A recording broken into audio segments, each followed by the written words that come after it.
How sweet it is. Good morning, everyone. Welcome to the dining room table, and the Court of Public Opinion is with you all the way through till midday today.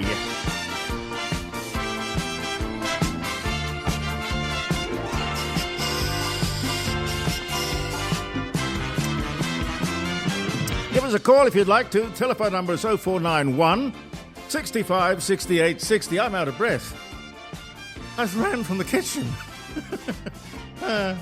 Never mind, we'll get there.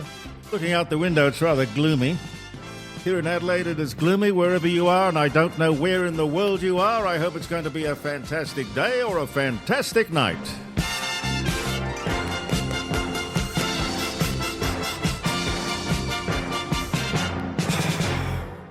I couldn't be so out of condition, could I, that I get out of breath just walking from the dining room, kitchen into the dining room. What's going on? Hi, Gary. Hi, Hi, Tony. Hi, Jeremy. You well? Good. Yeah. How's Mum? Yeah, very good. Special guest Mario this morning. Mario? Oh, hello, Mario. Morning. You saw the light and decided to drop in. Definitely. Well, there's always cake on the table and interesting conversation. But you can't have your cake and eat it too. Well, that's what they tell us, but I don't know about that. You can, you can. You've just got to have two cakes. Albo does. One that you have and... Albanese eats his cake and has it as well. Yeah, there are interesting Not for long. stories about that guy running around this Maria, morning. you're on there. Hi, Maria. Good morning. Hi, how are you all? Hi, Maria. Hi. How's it going? Yeah, going very well. And, One Nation, go for it. Yeah, you know how Fire much... the liar. You know how much money they have in the kitty now? Over 2 million, I think. Yeah, 2.7, 2.8 nearly. Go for it. And the other one that I would actually float around town, can't trust Labor. Well, are you just coming to that conclusion? We know that. No, I've thought of that all the time when he was trying to correct himself that he didn't fall off the stage. And yes, he didn't say 50 times that he wouldn't bring in the GST. I have thought that for many, many years that they aren't for the worker, and it's just been confirmed this morning.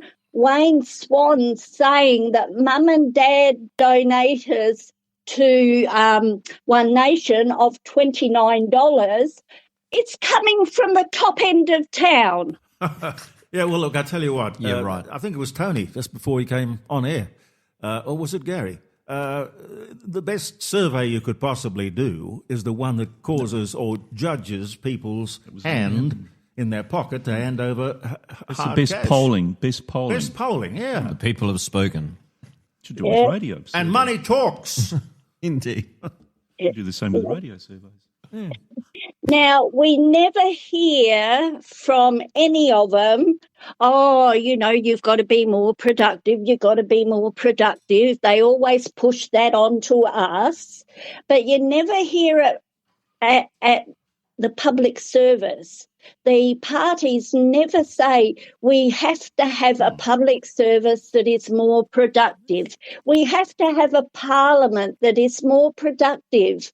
We need politicians and their advisors and all their lecturers to be more productive for this great country. It's always us. You know, they give us some crumbs and they fatten themselves up with their snouts in the trough and make them very insulated from all the problems of the world, and we just have to scratch around here. Well, when the trade union movement owns the Labor Party and the trade union movement has the philosophy of the least amount of work for the most amount of money over the shortest number of hours, that ain't no way to build a country. And it ain't no way to build a company. And now this ACTU latest move, which is the idea of paying workers for 5 days work a week. And work for three. That's what you call productivity. Yeah, isn't it? It's great. Oh, that More ideology, jobs to China and India. Yes, and like now, Office Works and a few of the others are now going offshore again. I think And National like Bank you is going to say, do that. like you Bank, say, Now, don't talk over each other. Come on. Now, we get told off for talking on top of it. Yeah. maybe we've got to knock the table or something to sort of butt in. I don't know. We all do it. It's about What do the Aboriginals have? A talking stick. And you're not allowed to but talk unless you're holding the talking stick. I've got a talking computer. So we can't see one another. So how will we know whether we got the stick or not? Oh, damn it. Now, getting back to Labor and their dumb lies, maybe we should get Albo to take his little Medicare card, that he kept waving around before the election, and go to the nearest lying clinic. And he's got to pay the gap, though. Yeah. No, all you need is that little card. You don't pay anything else. There's another lie to put on the list. Yep. What about this one? The Labor government has buried about 150 documents related to ISIS brides held in Syria after the Prime Minister, Anthony Albanese, insisted that nobody in his government was in contact with any of those women or the issue. The Albanese government has withheld as many as 150 secret documents relating to the return of the ISIS brides, despite the Prime Minister's claim that nobody in his government was in contact. Another lie. Because Department of Foreign Affairs would have issued passports. Yep. It's part of his government. Another lie. Yeah. So Labor has its great big war chest. Labor members getting a donation of $27. Oh, see, they aren't the top end of town because they're only asking for $27 instead of $29. Well, I tell you what, the Labor Party does not rely upon individual donations because the trade union movement, particularly the ACT, well, I don't know, but the head body, but the individual unions like the CFMEU, they are huge donors to the Labor Party. And the nice little round robin that occurs after the election that nobody really talks about for some reason, that the money goes in as a political donation and it comes out of the taxpayer's pocket after the election and it goes straight back to the union. I mean... That's why they don't want the truth told. Well, I don't know why somebody... Liars, and more lies, and then they try and cover it up. Union due membership fees should not be going to a war chest to actually get rid of what should be a democracy in this country that we can, if we're little, if we're medium, if we're large, to actually run for Parliament. And them using union membership fees is sickening. It just sickens me. And then on top of that, they control the super trustees. So there's money coming out of that as well. I don't want my super monies that they actually rape and pillage with all their fees and charges because they don't do anything. It's just sitting there, and half of your super money gets gobbled up by fees and charges for stuff that they don't even do. So, no, we've got to change. We've got to get rid of all of the old Labor, Liberal, Nationals, Greens, Independents, Teals, get rid of them all and have one flag, one party, one nation. Okay. Well, a one nation, look, I'm all for one nation, but you need an effective opposition. Pauline will need an effective opposition because to have a one-party system really doesn't work. it ends up in a dictatorship and an awful mess. Well, we, the people, Jeremy, will be the opposition. We will come out with our pitchforks if they don't tell the truth. We can be the opposition because what's happened over these years, with this two-party preferred rubbish, which isn't two-party preferred because you've got Labor, you've got Greens, you've got Teals, you've got Independents in one coalition, that no, we're not going to do any deals. And then you find out behind your back that they are doing deals. Yeah.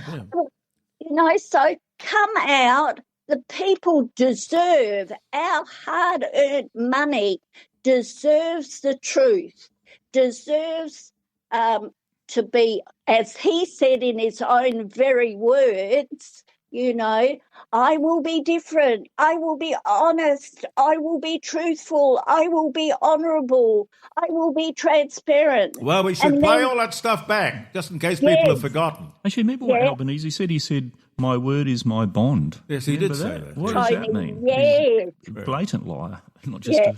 You see, the trouble is there are too many people listening to get away with telling lies at that level. It'd be very optimistic to think that people are going to forget all of this at the next election, which is only 1 year and 2 years. 10 months. 2 years. I think It's under. A lot of the stuff in this budget won't come in as law until after that election, which gives everybody a chance to vote on this year's budget, let alone next year's budget. But we shouldn't push it in before the winter recess. We shouldn't push it. 2-day inquiry, that is disgusting. Yep.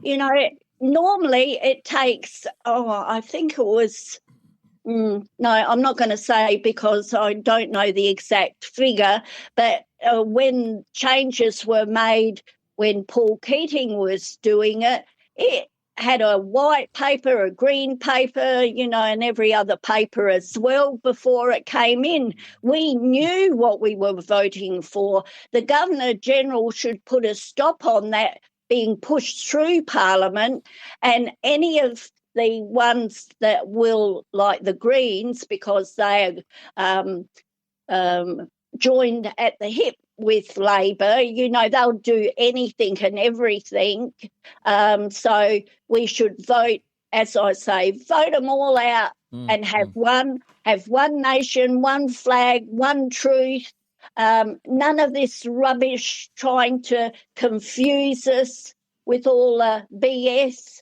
No, I disagree. And like Senator Lydia thought, Senator, where is her respect to the Parliament and the people and to One Nation when she says One Nation voters are the filth of this country and are racist?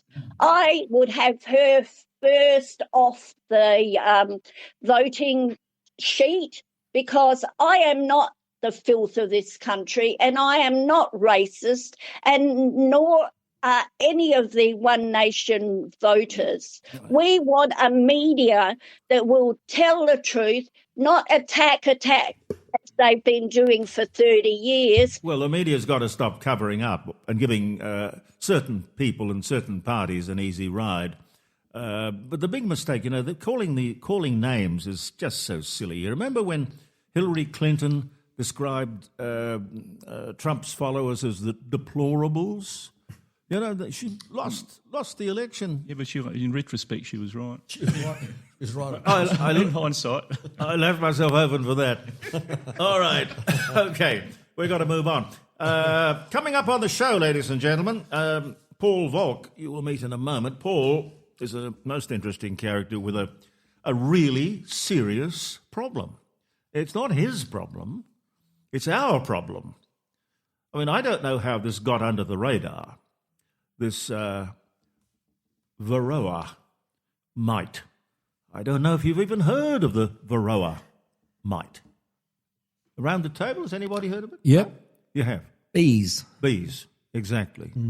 And this is a virus Very dangerous. that can wipe out entirely the agricultural industry in Australia. Indeed. And you would imagine that would be writ large somewhere. Is it a worldwide thing or only Australia? Well, no, it's around the place, but it's a particular problem in Australia. Anyway, Paul will be with us in a second. Dr. John Bruni's coming. No, he's not coming in. We'll talk to him on the telephone. Professor Ian Plimer will be in the studio. Hi, Paul speaking. Paul, just hang on for a sec, would you? Sure. Professor Plimer will be with us at 10. Andrew Killey, the Adelaide icon advertising guru and now a brilliant playwright. Yes, he'll be in the studio with 1,000 stories. And it's the most interesting day, ladies and gentlemen. If you have a passing interest in the stock market, I don't think there's ever been quite a day like today. Well, yesterday was interesting in itself. There was a $3.3 trillion stock market slump in the United States, and that seemed to not worry anybody. I mean, they would have had in different times people running for the door, but I didn't see any of that.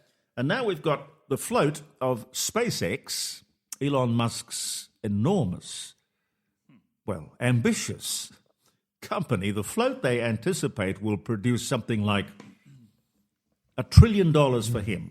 So he'll be the first trillionaire. If they're silly enough to go for it. Yeah, well, Stephen Maine is a what they call a stock market or a stock share market activist. He's got some fascinating things to say about that. But it's not only SpaceX. There is OpenAI, and there is another one whose name I've forgotten, all being launched at this particular time. Don't get me onto AI. I'm sick of hearing it. Maybe they should have gone to AI and said, give us a good date to establish this float. And I don't know why they call them a float when most of them sink. IPOs, I mean. John Ovenden will be with us. And we have won another... Caroline, what's the award that they've won? 4 awards at the International Wine Challenge. Oh, yes. We have the best red wine in the world. Yes, and it's only $25. $25. If you can find it. Beating wines for over $100. And the winery is called Beresford? Beresford. Oh, Beresford. Beresford? Yeah. Beresford. I've never heard of it. Yeah. Okay. Yeah. And that's the wine, in fact, was a 2023.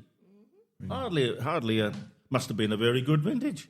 Anyway, as you can see, we have got a full program, and bees up next. 'Cause the night has 1,000 eyes, and 1,000 eyes will see me true.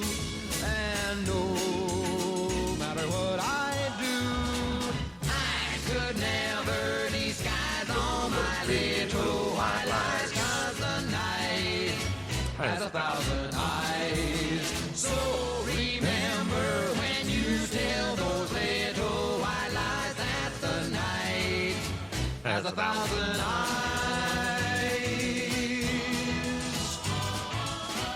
It's the Court of Public Opinion, ladies and gentlemen. I'm Jeremy Cordeau.com is the station you're listening to, and I thank you for doing it. You can ring us if you'd like to on 0491 65 68 60. Anytime, any subject.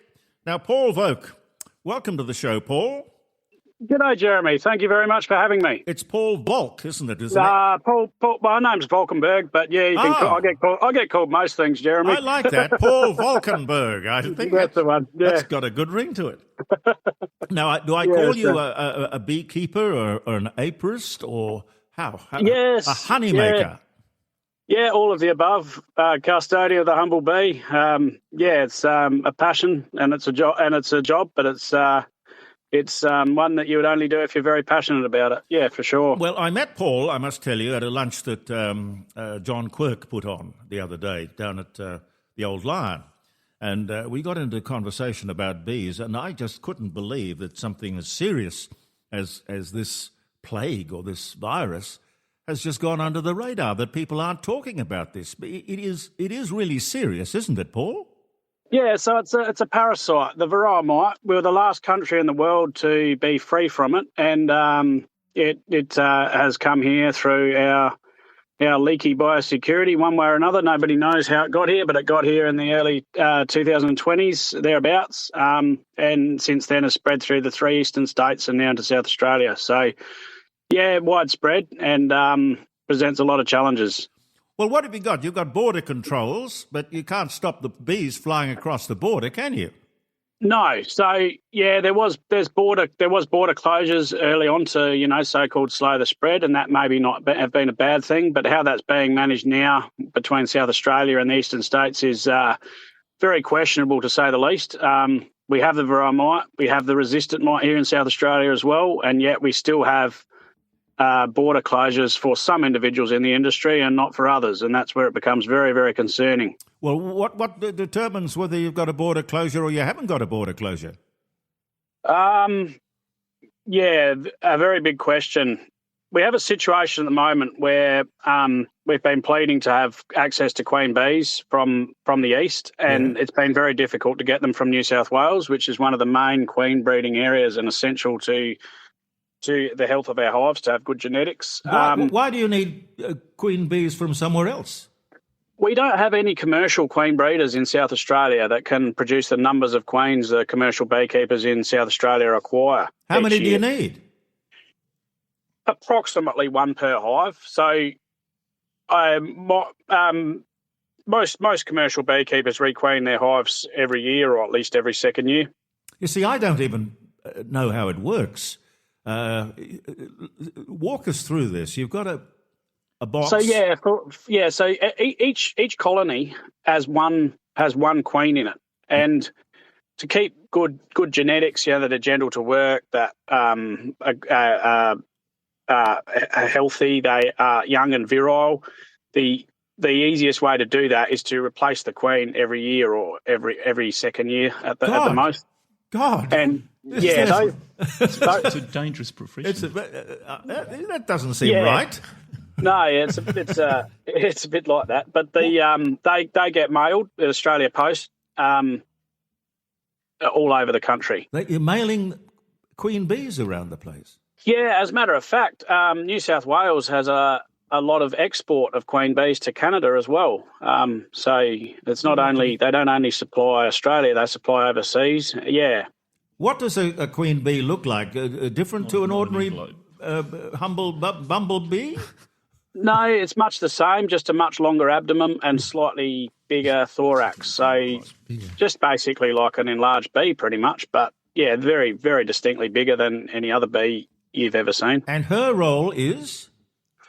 Well, she runs the hive, but her main role, she controls the hive through pheromones, but she also lays all the eggs that breed the next generation of bees. And so she can lay up to more than her own body weight in eggs in a day in the peak of the season, which is incredible. When the eggs are so tiny, you can barely see them with a naked eye. Good God. And then you've got all of the other worker bees. Correct. So they're all her daughters. All her daughters? Yeah, and a crazy fact about bees Wait, where's the man? Where's the male? That's the crazy fact about bees, is that a male bee called a drone is an unfertilized egg. So a drone only has a mum. It doesn't have a dad, but it has a grandpa. So it's a very interesting thing. So an unfertilized egg produces a male bee. So the male is a direct clone of his mum. Well, it sounds complicated, but it clearly works and has worked for millions of years.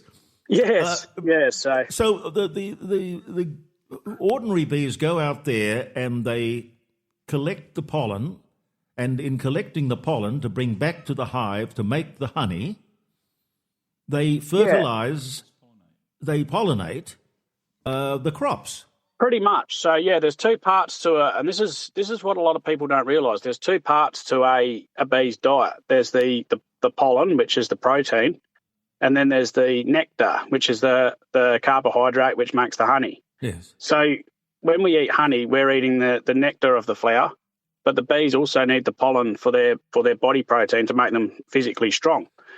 And at the moment, is sort of the catchphrase. Everyone knows that, without a healthy bee industry, we don't have pollinated food. So I think it's 3 out of 5 mouthfuls of food we consume is pollinated by bees. What's a little known fact is that without a healthy honey industry, we don't have a healthy pollination service, and that's where we're going wrong, in my opinion. Is without protecting our honey industry, we don't have healthy, strong bees to do pollination services.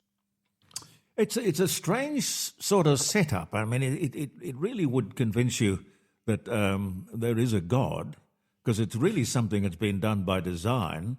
And that God sounds a little bit in this context as being a woman. The well, no, I don't think so, but that's my personal belief. But I love my job because it keeps me close to nature and close to God. So but that's another story for another day. But yeah. Well, what happens? Nature is an incredibly complicated thing. I know. But you'd imagine that over the millennia, we would have figured, or nature would have figured out a more reliable way of doing this. Because if for one reason or another, bushfires, as you say, a mite like this, a virus like this, yes, or bad weather or something like that could wipe out huge numbers of bees, which would have an enormous effect on the food production of the country. Well, true, but this is where little man's got very smart, and our monocrops requiring huge movement of, these mass numbers of bees is where we start running into issues. But it's all very easily protected if we had a heart to do it. There's two things we're missing here in the country, and this would, I think, probably alarm you, Jeremy. We don't have an adequate quality standard for honey. So our standard for honey basically means that pretty much anything, well, don't quote me, but I think it's 75% reducing sugars can be labelled as honey. So there's two things we need. We need a quality standard for honey, and we need an import risk assessment to stop these syrups and toxic syrups and things coming in and being labelled as honey and watering down our good quality Australian honey. If we can protect our honey industry and supply the consumer with good quality, safe honey that tastes fantastic, we'll naturally take care of our bee industry and therefore of our pollination. But the precarious situation we're in at the moment is the importation of syrups and honeys from questionable origin is putting our industry in a very vulnerable place. And at the same time, we're being forced out of our historic beekeeping country. Like at the moment, currently, as I speak, I'm in the Narcat Conservation Park. And that was established by Premier Cochrane in 1979 as a national park for beekeeping. And it had 300 sites, near enough to 300 sites for beekeeping. It was some forefathers of our industry that realised the need for a beekeeping reserve, and they lobbied the Premier of the day to turn this into a national park for beekeeping. But as it stands at the moment, we're slowly being restricted in our use of these historic beekeeping areas. And my understanding is there was around about 1,000 public land and national park sites across the state historically, and currently we're down to probably around about 150. Well, who's responsible for that? So, it's I think as an industry we're doing a very poor job of lobbying government to understand the importance of having these resting sites for our bees to build them up for the pollination events. Yeah. And also they're perceived as an introduced species, which is true. But at the same time, they interact extremely well with the bush and the native bees, and they don't harm them in any way. And there's been studies done that have proven that. Well, be very, very careful, Paul, because, this very day they're up there in the highlands of New South Wales and Victoria shooting brumbies, wild horses, who really do have a wonderful place in our history. And the reason they're doing it is that the, I don't know what they call themselves, the Introduced Species Committee or something, an Aboriginal on that particular board has said that he wants them killed because they remind him of colonial times. They were an introduced species. So these guys get if you'll pardon the expression, a bee in their bonnet, they'll come after you. Well, we are. We're kind of, in a kind of a way, we are the Brumbies of the Highlands, us beekeepers in national parks across this beautiful country. But the bizarre part about all of this is the graziers and the beekeepers of the were the original conservationists. And as this national park stands here, the one I'm in at the moment, the only reason that's a national park is because of beekeepers. If this wasn't for beekeepers, this would have been grazed. Well, what are we going to do? I mean, you've got to get a member of parliament, a bee representative, or I don't know. We have a lot of problems because we have massive inaction and corruption within PIRSA, and that's been historical. We have we have a few people in the industry that have mates in high places that wrought the system for their own ends, as we've seen with these border closures being applied willy-nilly. And in all honesty, the growing sentiment amongst what I would class as the good professional beekeepers in the state is that, and this is being openly said now, that if the whole of PIRSA bee section took a long walk off a short jetty, the industry may start to progress. Well, I don't know. What do you call that body again? Primary Industries and Resources of South Australia. Who runs that? PIRSA. Who runs that?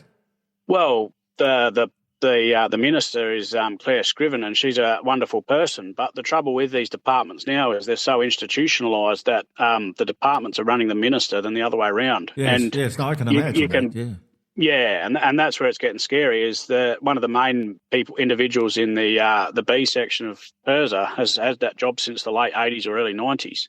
Well and truly entrenched. Absolutely. Something it presents lots of problems. Something that is as important as the mass production of food, it just can't be diminished. I mean, it really should be a front page leading story around the place.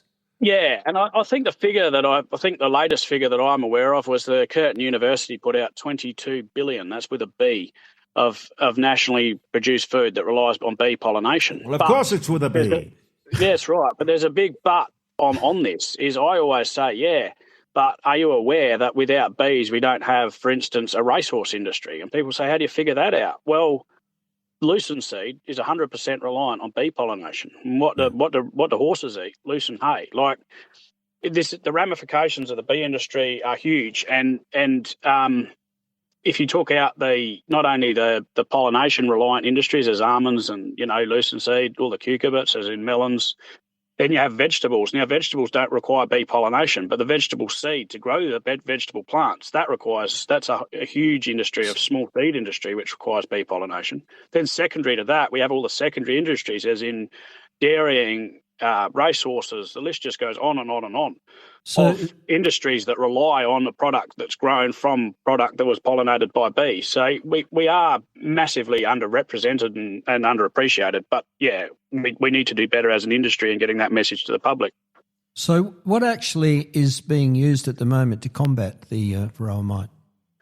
So currently we have a bunch of chemicals that we can use. There's basically two groups. There's the organics and then there's the hard chemicals, the veterinary chemicals. Now, what's happening in New South Wales at the moment, and it's basically spread to South Australia.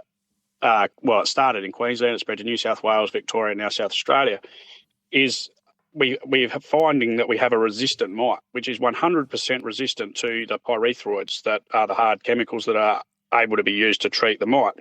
So basically we've had half of our chemical group removed from our ability to control those mites. So now we're down to the bunch of chemicals which are loosely referred to as organics, which are much safer for the food product but probably more dangerous to apply.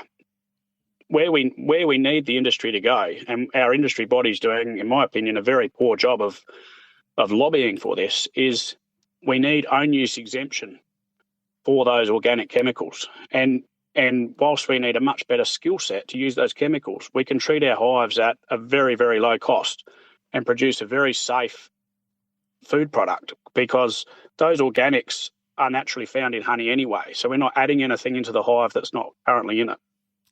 Well, I think they should be talking to you. I can't imagine that I don't know whether it's a conspiracy theory or not. But why would I could go down that rabbit hole, but I'm not sure name calling is healthy in this environment. No, but why would we have a bureaucracy that was actively working against the interests of the farmer and the beekeeper and the community generally? And they would think what? That they're doing their job?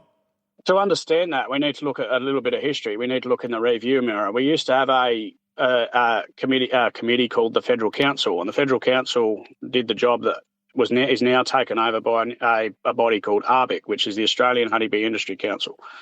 The Australian Honeybee Industry Council is funded via donated money. Now, one guess and no prizes as to who donates the majority of that money to run that organisation is none other than Capilano and their suppliers. So the business model of Capilano doesn't make money out of packing Australian honey. They make their money from imported honey and blending it with Australian honey and putting it on the shelf at an inflated price. So it's a hugely complex, hugely fraught. And you've got, clearly there are competing interests here, but very clearly. I think we need some sort of adjudicator who's going to say, well, we make decisions in the interests of the people and in the interests of local industry. Yes. Paul, keep in touch with us, will you? Yeah, would love to, and thank you very much for taking the time to get the knowledge of our industry out there to the public. Really appreciate it. Not Jeremy. at all, Paul Volk. Yeah, thank you very much. No, and I know that his product is wonderful because Senator Quirk has given me a container of this absolutely beautiful honey.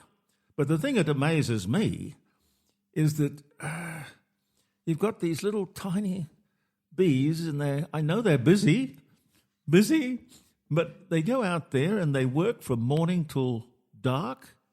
They don't go on strike. They don't go on strike, no. Don't want a pay rise. And when you see them, I sometimes sort of rescue them out of the pond out there, and they've got sometimes so laden down with pollen on their feet that they are finding it hard to fly back to the hive. But in any case, they're carrying a little tiny amount of pollen. Dot. It's Dogden, is it? It's a dot. It's a dot. Well, it adds up, though. Absolutely. You know, there's thousands, hundreds of thousands of bees with these little legs. They've got nothing to carry the pollen with, have they? No. So they stick it on their legs and they bring it back. That's their whole career. And then pile it up. It's the whole career. Just moving A to B, A to B. It's no bigger. A to B. It's no bigger than a full stop. No, it's true. It's true. Truly amazing. Totally Whether you're amazing. building your first, second or third home or a seasoned property developer, no one likes extra scary costs. Rossdale Homes get that, which is why they pride themselves on their absolute fixed price guarantee. They believe trust is a must, and with their guarantee and fixed price contract, you'll get no nasty surprises. For peace of mind, trust Rossdale, where only you can change the price. rossdalehomes.com.au, trust is a must. BLD 8104. It makes me smile and it makes me glad. It makes me laugh and it makes me sad. From the day I was born till the day I go, I want to listen to the radio. It lifts me up and it turns me on, and it stays by my side till the night's gone. From the day I was born till the day I go, I want to listen to the radio.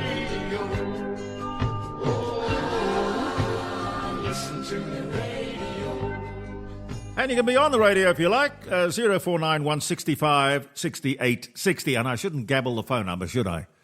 People always gabble phone numbers. I don't know why they do that. Do it slowly. Maybe the older I get, the slower I get. Maybe that's something to that. Dr. John Bruni from Sage International and the presenter of the Focus podcast is on the line, I think. Are you there, Doctor? God bless you. I am. How are you? Good. You're well? Yeah, well, I've got a frog in my throat right now, which is really weird. But yeah, apart from that, I'm fine. We've just done a story on bees.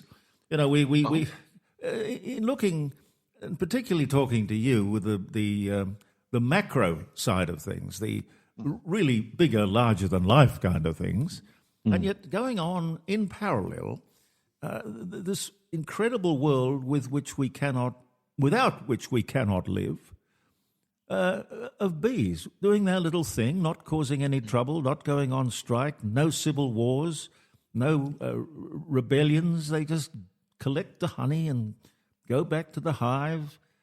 And now they're finding that it's not that simple for them anymore.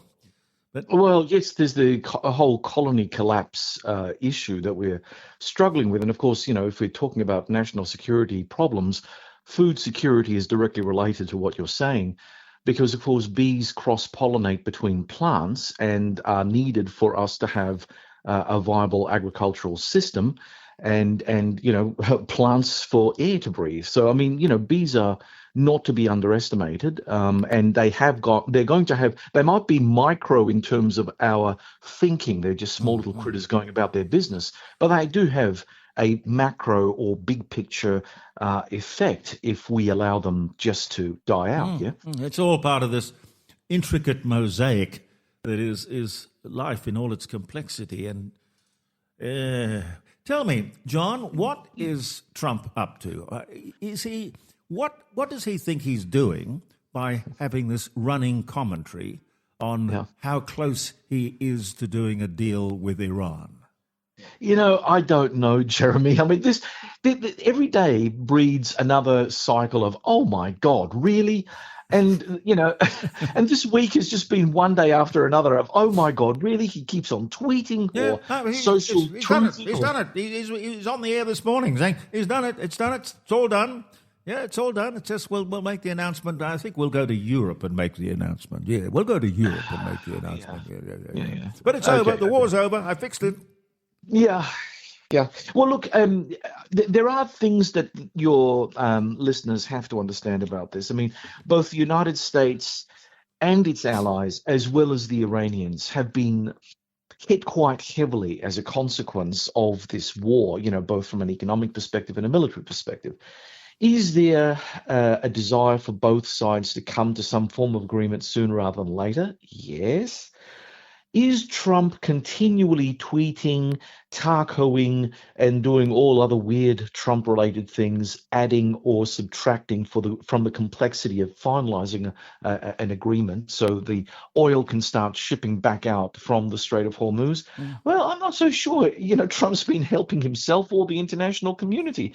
I wish he would just shut up and let the diplomats actually sort this thing out. There is a point at which too much Trump is just simply too much Trump. And he's getting in the way of his own success. I mean, if truly there is going to be a negotiated settlement between the IRGC and the Trump administration, then just shut up and go about it. And then when the deal is signed, tell us.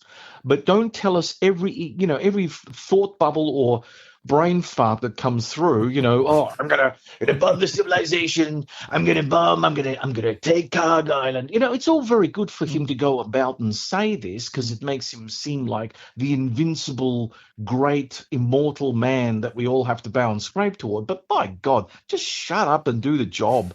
I'm so sick of hearing about this guy.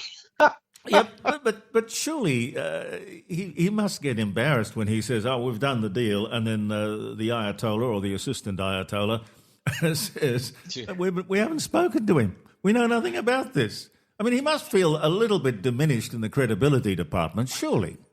Well, because Trump is so over the top, the Iranians are playing their own propaganda here, and they can be as calm, cool, and collected and disciplined as they like, and that's also a great advantage for them.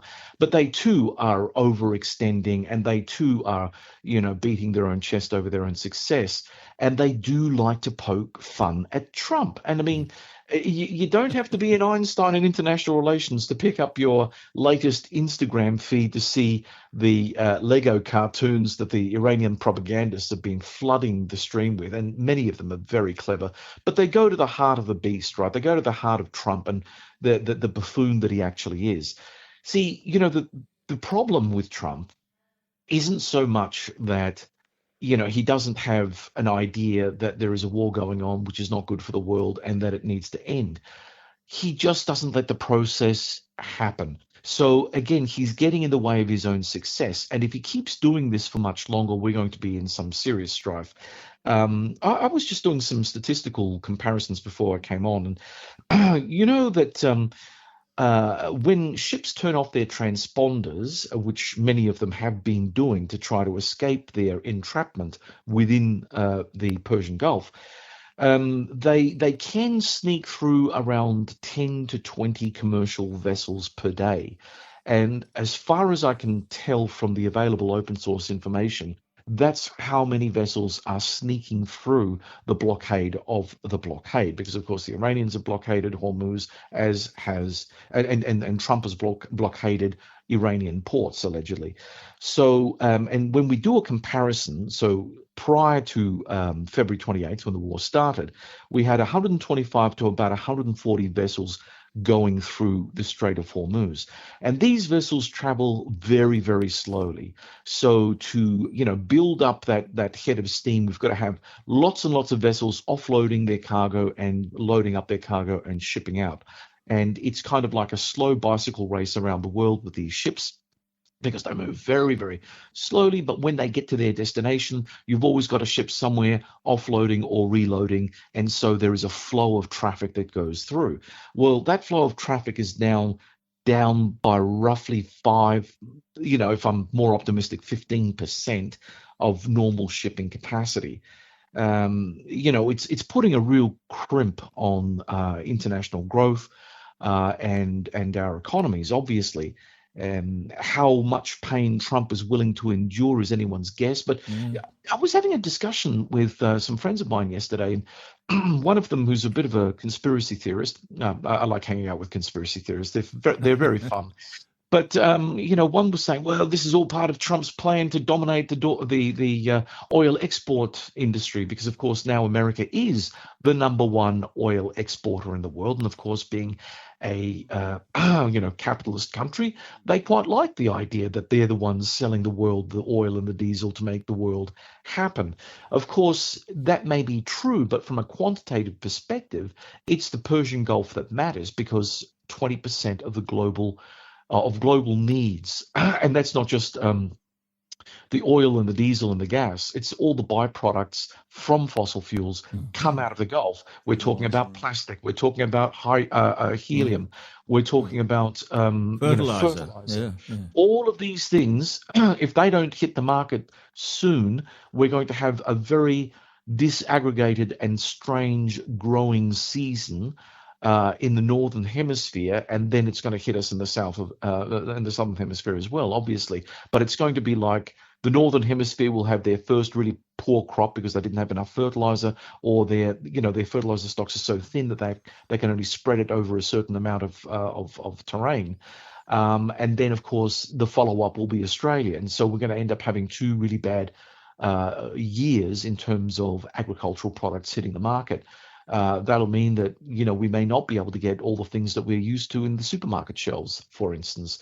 That's going to freak a lot of people out. So the longer this war goes on, the worse it gets for everybody, including the Americans, in spite of their number one oil exporter situation. So, again, I go back to the idea that, yes, the Iranians and the Americans want a deal, but there is another actor in all of this. We tend to think that this is just a war between America and Iran. It isn't. It is a war between America and Israel and Iran. And Israel can act as a spoiler, as it has done in southern Lebanon, because, of course, Hezbollah in southern Lebanon is one of Iran's key allies, which it wants to keep upright. The Israelis, on the other hand, want to smash it to pieces. So the Iranians have said to the Americans, if you don't, put your dog back on the leash, and if you don't stop Netanyahu from, doing whatever else, we will continue striking Gulf targets. And we've only seen recently, as the war hit again over the last couple of days, the Iranians still have significant military offensive capacity. And they can do damage, and they can target pretty accurately where American bases are located in the region.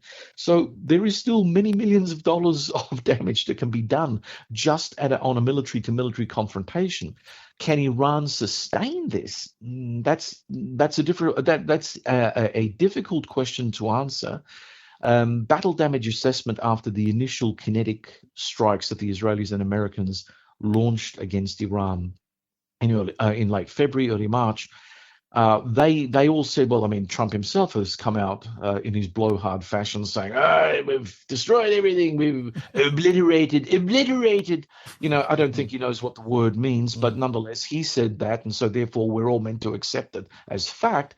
Then there were other more sane assessments of Iran's military capability, suggesting that maybe not all of Iran's missile silos, mobile missile launchers have been smashed to pieces. And I think the last couple of days has shown quite clearly that Iran still has the capacity to kick the Americans where it hurts.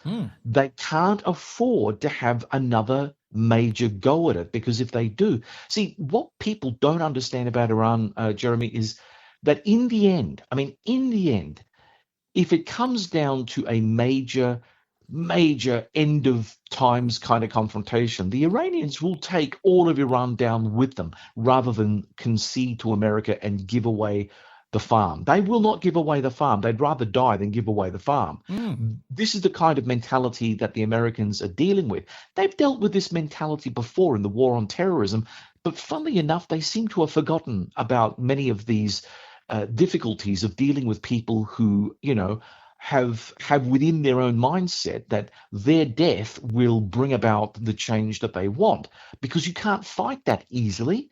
You can kill a couple of people, you can damage some buildings, but in the end, when your enemy just sees you as the existential threat and keeps on throwing body after body and blowing stuff up and not caring whether the Iranian economy is upright or not, because it isn't functioning well, but they don't care, and they'll drag all of Iran into this mess. You'd think they'd have got a taste of that in Afghanistan. It was the same sort of absolute maniacal fanaticism.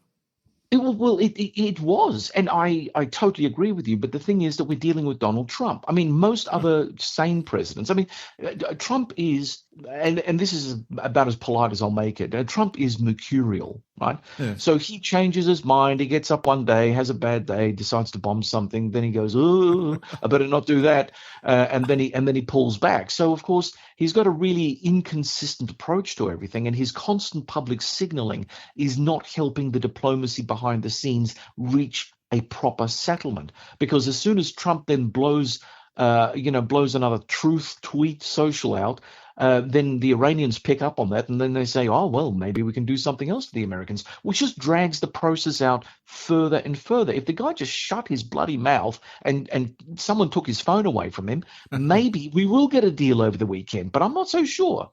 How does it, whether we get it. How does it actually work, Doctor? How does it work? I would have thought that the way a military action, if the Americans were going to go in there and bomb them last night or tonight, it wouldn't be something that the president decided, would it? Wouldn't there be a joint chiefs of staff or military people sitting around a table or looking at this huge map on the wall and making considered decisions? Yet you get the feeling that Trump says, "I've just cancelled the attack. I've cancelled the flight." Is that's not how it works, is it? Well, allegedly it does right now, Jeremy. And look, I think that there are many things that one can say about how the Trump administration functions. I mean, first and foremost, we all know that Trump has surrounded himself with yes men. And, you can talk about the Secretary of War, Pete Hegseth being one of them. I mean, there would be no way in hell, even if the Joint Chiefs of Staff sat down with Pete Hegseth and said, look, Pete, I think this is a rotten idea. What they'll do is they'll just move those generals aside and replace them with people who will say what Pete Hegseth wants to hear, who then will relay it back to Donald Trump and Hegseth will tell Donald Trump what he wants to hear. Where is that sort of thinking and strategy? Where is that going to lead America? Well, I mean, we're seeing what it's leading to in real time right now. It's leading to chaos. And again, if we stay on the Gulf, anything that happens doesn't just stay contained to these two powers. Israel can play the spoiling role. Netanyahu's got his own domestic political problems in Israel. He needs the war to continue for the simple reason is that if he doesn't have anything that he can tell the Israelis, oh my God, you're under an existential threat by Iran, you're under an existential threat by Hezbollah, Hamas, and the Houthis, we're all buggered if you don't surround and support me in my endeavors to push the Israeli agenda outwards. Well, okay, so then how much control has Donald Trump got over Benjamin Netanyahu? I've got no idea. I think that from the last podcast that we did, my guest did say that, and he does know people within the inner sanctum of the military political sort of transatlantic relationship. And he said, look, it was really a case of Benjamin Netanyahu briefing Donald Trump and Donald Trump saying yes. So the tail wagged the dog. It was not Donald Trump who made this decision. He was, I don't know, I'll put it politely, conned maybe into fighting a war that should never have happened. There are so many different ways, Jeremy, that we could have contained the Iranians or dealt with the Iranians without this war. This war was arguably, and looking at America's litany of military failures, I mean, this would have to be the most useless war that they have come across, and yet the most damaging. So there is no logic to it. No. Sky News has just said, released this. Wall Street and the ASX 200 have rallied after US President Donald Trump halted strikes on Iran and delivered positive news on a possible breakthrough peace deal. So, I mean, this has happened before, hasn't it? It's happened multiple times before. I mean, I think people now are so cynical about Donald Trump that they've actually started to pattern how many times Donald Trump has said he's won the war, he's going to have a peace deal within 1 or 2 days. And we're talking multiple occasions over the last few months that he said just this. Now, anyone that has any clue about international relations and diplomacy knows that when you want to get an opponent to sit down at the table, firstly, you need a disciplined commander-in-chief that doesn't shoot his mouth off every 5 minutes. You need to have a disciplined cabinet who knows what they're talking about and has a coherent plan. And you need to be able to rein in allies like Israel so they don't decide to play spoiler when it suits them, throwing you under the bus and at the same time. So you need to have a coterie thing. And that takes time, Jeremy. It takes a lot of time to set this all up. But if every time the commander-in-chief shoots his mouth off, the diplomacy gets undermined. Oh, and by the way, we haven't even talked about the people, his emissaries that he sends off to negotiate with the Iranians. His son-in-law, Jared Kushner, and real estate developer Steve Witkoff, neither of them who understand anything about the Middle East, well, except for Israel and property development.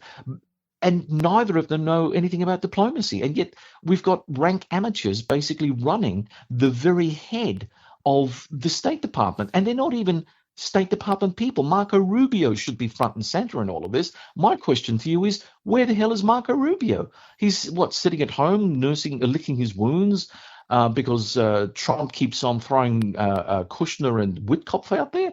I mean, these two people are, can I say numbnuts? They're numbnuts. Why not? Right, then, Why not? But maybe he's just keeping his distance because he doesn't really want to be associated too closely. Well, yeah, well, maybe, but well, I mean, he does have his own presidential aspirations. Perhaps that's the case. I'm not sure. Understandable. Listen to this. What's your opinion on this? Your air fryer might be the most useful gadget in the kitchen, but experts warn today that it might be getting up to a lot more than cooking your chips. Oh no! Yeah, the Information Commissioner's Office, which is the ICO, cautions that smart devices such as toasters and air fryers could be harvesting your personal information. What about that? Well, Jeremy, I like my air fryer. I use it quite frequently. It comes handy. in handy when I'm cooking the chips. Yeah. But however, it could also be your flashy smart TV, which could be the worst culprit of all, harvesting data on what you watch and when you watch it. Yeah. Well, look, I only had an experience last Saturday night. I was with a friend, and we were having conversation, and my watch started intervening and talking back to me. And I'm thinking to myself, well, there you go. I've got a smart watch. The smart watch is spying on me. It's probably relaying everything to Mark Zuckerberg right now and Jeff Bezos, and everyone knows exactly what kind of wine I like to drink and what sort of pizza I like to eat. I mean, gee whiz, there is no privacy these days. Well, they have to do something while in between counting their money. I don't know. What's on your podcast next? Well, next Wow. we will be talking. Well, we have spoken with one of the leading lights, Julian Lindy French, and we are talking about whether Britain, one of the world's great powers, why is it struggling with defence? And we've just had the recent resignation of Defence Secretary John Killey, so this is a very significant moment, and we're right up there on the focus. Dr. John Bruni, thank you. Thank you very much, Jeremy. Bye. You're listening to the Court of Public Opinion with Jeremy Cordeaux, where the time is 10 a.m. Australian Central Standard Time. Hey, what's the weather for the weekend gonna be? Will it be hot, cold, rain, snow?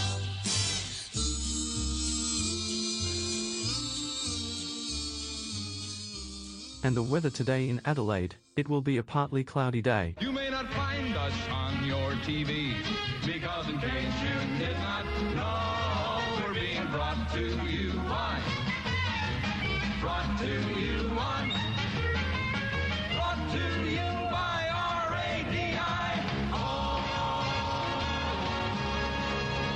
The amazing Professor Ian Plimer with us in a couple of seconds. We're here for Rossdale Homes. It's the 12th of June. I hope it's a nice day for you, wherever you are, whatever you are doing. I saw something strange that marked the day. Oh, it's celebrated as Etch a Sketch Day. Never heard of it. And Eat Your Jello Day in the United States. I don't know what else we can say about the day. Australian Parliament agrees to Commonwealth Franchise Act granting female suffrage. Why do they call... I'll ask Professor Plimer. Welcome, sir. How are you? I'm upright and above the grass. Oh, God bless you, and welcome back from all points, north, south, Thank east you. and west.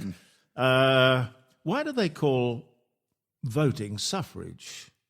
Or is it only female voters that are called suffragettes? I think it's female voters, but when you look at what's on the ballot, it is suffrage. You really have to suffer before you can vote for someone and then give someone your preference, which is even worse. Yes. We were talking about Donald Trump. President Ronald Reagan on this day in 1987 uttered some immortal words. Mr. Gorbachev, tear down that wall.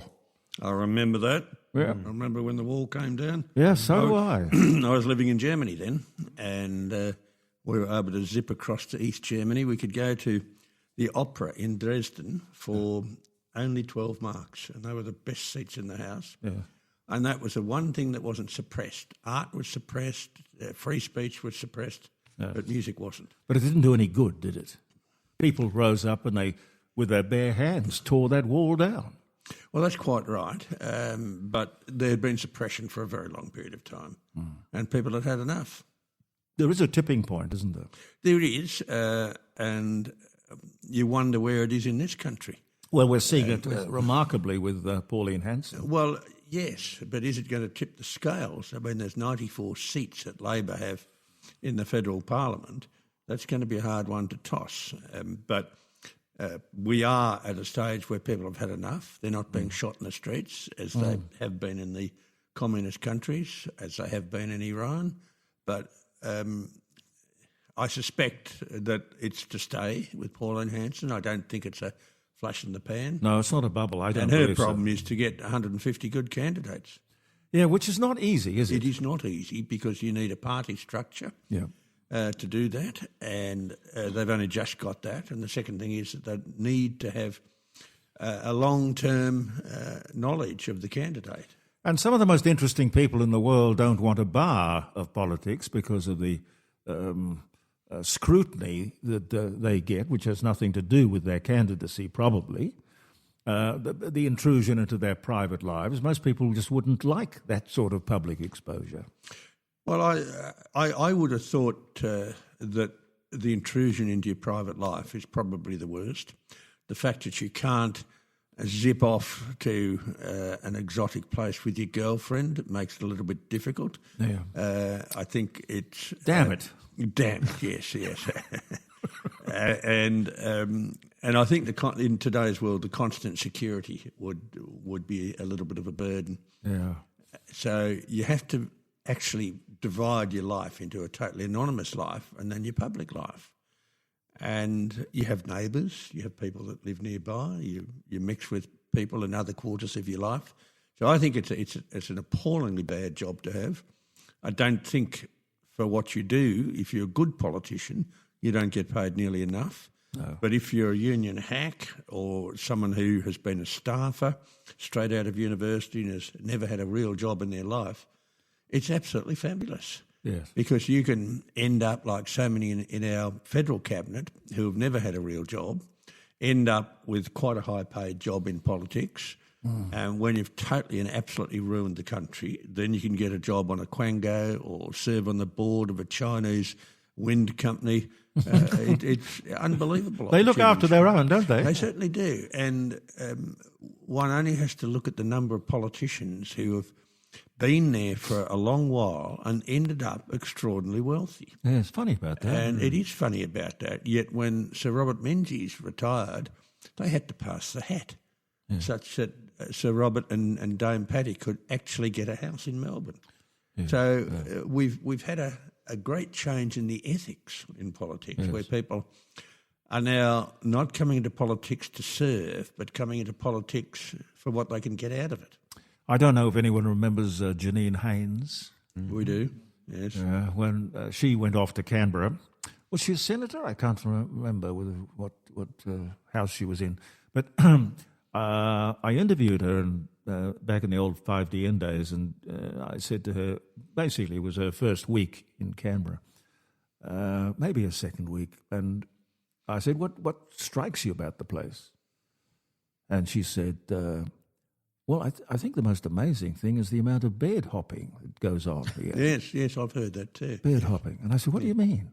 Well, everyone's bouncing around from one bed to the next. I mean, I said, Senator, does that, you mean infidelity? Oh, well, I don't know whether it's infidelity or not. They're having a marvellous time, though. Anyway, the cartoonists picked that up, and the media generally. I don't think she quite knew what she was getting into. Well, she was very early in her career and was speaking the truth. Yes. A little bit later on. Yes, well. You end up with politicians as we have now. I mean, we were never going to have capital gains tax. No. No. And funny about that capital gains tax, because the Prime Minister sorted out all of his real estate before I noticed that. And then ends up in this situation now. If you did that in the corporate world, you'd be done for insider trading. Absolutely. You'd be absolutely done. He talks about generational inequity. Yes, there is. Some of us, or I think all of us around the table, would have been at the time of Keating's 18% interest rates, which we had on a housing loan. Yep. We struggled. We actually have got ourselves, over decades of work and sacrifice, we've got ourselves in a comfortable position. We didn't go and have a cafe latte. We didn't go on holidays to Bali. We actually went without. Now they want to take all of that hard work away from us. And the second part of the generational inequity is that they're passing on massive debt to our children and grandchildren. And they're denying that. That is generational inequity, and that is far worse than what they're trying to do for the baby boomers who have had a 50-year working life and have accumulated assets. And, of course, someone who's been working for 50 years has got far more in assets than someone who's worked for 10 years. Yes. Well, the truth is that the younger generation will be denied those opportunities that we had. And that can't be seen as equity. That is just plain... package that up and sell it to the kids as an advantage seems to me to be weird. Well, it isn't weird. It is cynical. Governments are cynical. Governments are only interested in spending money, and pretty well all governments spend more than they actually have. They never cut costs. It was Costello who was the last one who got our debt down to zero. 20 years ago. But I would have thought the first thing you do is you run it like you run the household budget around the kitchen table. Yep. And you deny yourself certain things. And in Canberra, we come up with a great idea. And then what we do is we appoint new people and set up a new tsar to run this, pay them a ridiculous amount of money. These people are professional public servants, so they've never done anything else in their life. They've never run a business. They've never taken a risk. They've never gone broke. And so we have cost overruns all the time. Now, we have cost overruns on virtually everything the government touches. Yeah. Why don't we have people who are building major projects, who are engineers? Now, we built a $15 billion project. This is Hancock Prospecting through Roy Hill, and we built the Roy Hill mine. We came in ahead of time and under budget, yet during the process we had to sack one of the major contractors. And the way you do that is you keep your eye on the ball the whole time. There are people around who can do major projects. If you want to be stupid and do a Snowy 2.0, then there are people who can do it and keep it online and to cost it and make sure it runs properly. But when you have structures now where the contractor, no matter what the contractor spends, the government pays, it's a cost-plus contract, it means they can get away with murder. How do you fix it, though? It's almost in the culture, isn't it? It is in the Canberra culture. It's not in the culture of those who are building pipelines or those who build ships or those who build mines. It's in the culture of Canberra. Canberra is incredibly isolated, and I think the way you fix it is that you put the Department of Infrastructure out in the bush. You put them at Rabbit Flat where there's no infrastructure. You can't even land a plane at Rabbit Flat in Northern Territory to go to the pub. You put the Department of Trade at areas where trade happens, Port Hedland, the Department of Finance at Gladstone, Department of Energy, you put them at Moranbah, the Department of Climate Change, where you get rid of them, but if you can't, you put them at Port Davey, right down the southern end of Tasmania. There's not even a road there. You've got to get there by ship. And on you go. We have to have public servants who actually are in contact with those people that they affect. Can you imagine the minister sort of coming up with what you've just suggested and the head of the department just sitting there saying, yes, Minister, courageous, Minister, courageous. Nothing would happen, though, would it? Well, nothing would happen. No, it wouldn't. But, I mean, the places like the High Court, the High Court has basically taken over major policy decisions of government. The High Court is actually unelected and they're running the country. I think the way to sort them out is instead of having this wonderful building above the ground, put the High Court at Cooper Pedy. And during a boring submission by some lawyer who's had never been outside Sydney or Melbourne, had to get to Cooper Pedy, during a boring time they can pick a bit of colour in the walls and they might get lucky and find a stone. But we actually have to start to think about the people who actually pay the High Court, pay the administrators in Canberra. And my view is get them out of Canberra. A lot of those buildings are not owned by we the people, they're leased. So you just cancel the lease and get out. And I can't see why, for example, you put the Department of Water at Wilcannia. Now, if you're a long-term employee, you might have seen a flood, and they're about every 15 years. But put the Department of Water where there is no water. So, it's logical. And it sharpens people up a bit. Now, Barnaby Joyce, when he was in the Nats, had a similar idea, and there was a little bit of decentralisation. Poor old ABC went absolutely berserk. They became positively catatonic when they were moved to Parramatta, 15 k's from where they are at Ultimo in the centre of Sydney. Now, Parramatta, they spent a fortune on that. They had to double up on all the equipment. That wasn't decentralising the ABC. And I have a chap I know well. He's the manager of the ABC in Broken Hill.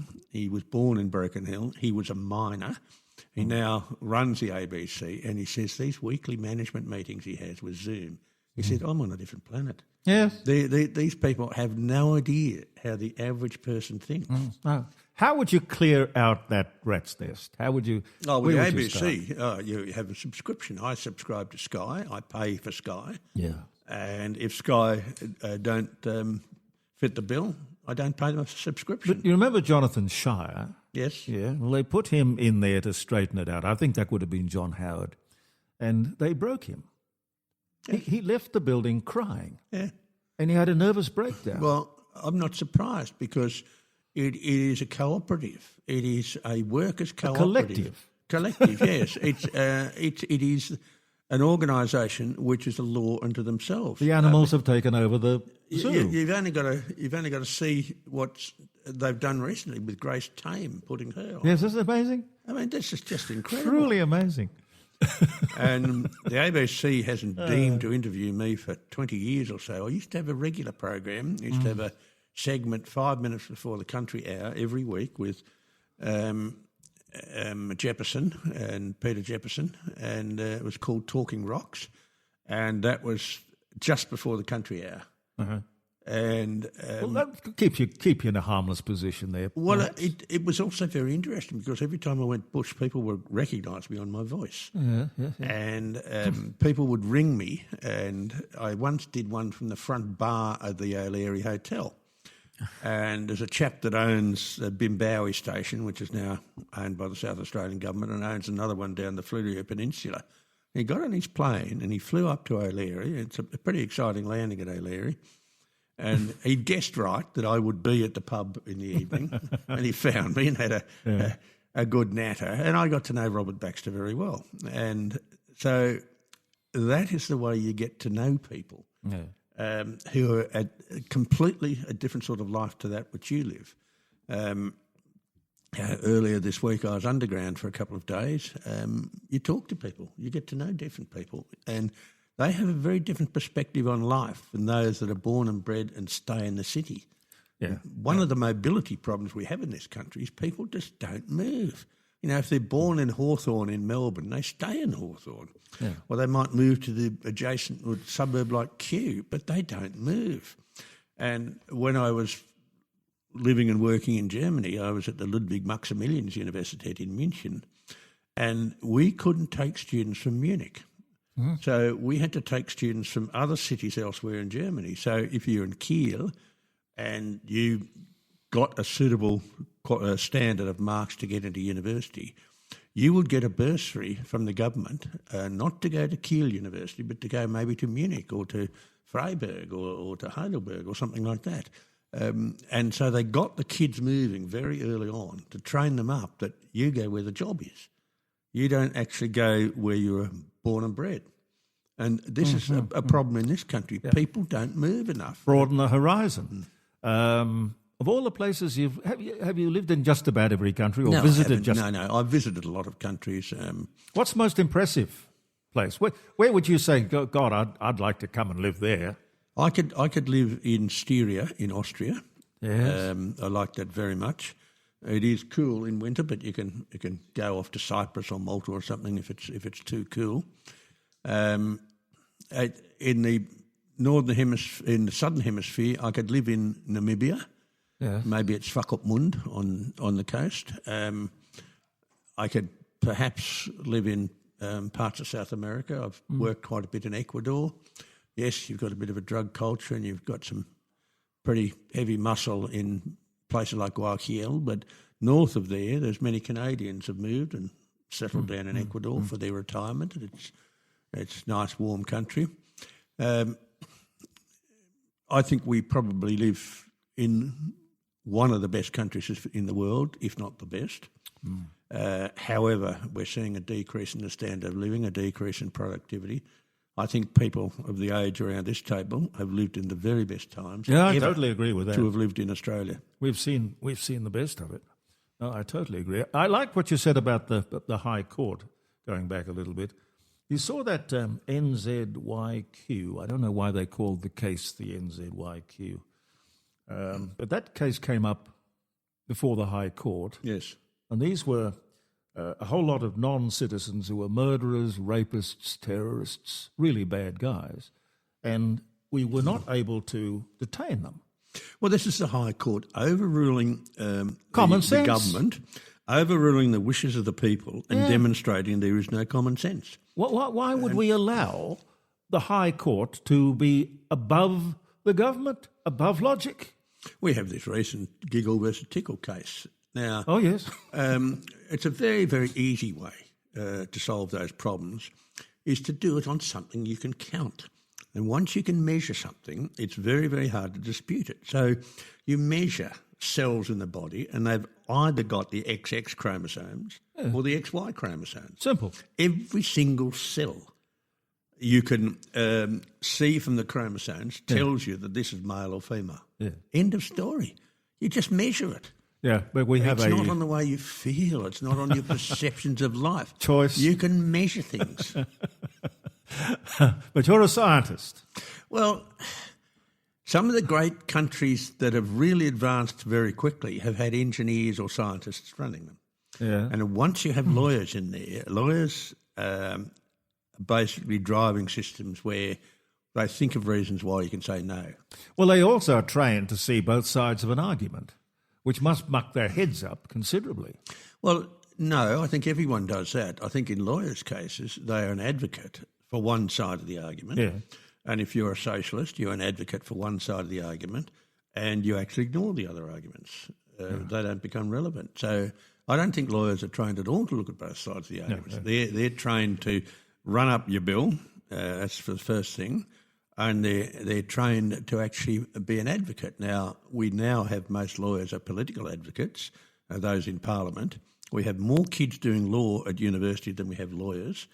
So you know that the costs to this country are going to go up. You know you're going to have more red tape, green tape, and especially black tape. Well, you have to make blue laws. Tape out of the UN. Yeah. Well, you actually have to be able to fleece people and make money, and this is what's going to happen. We are going to become more entwined in legal nonsense.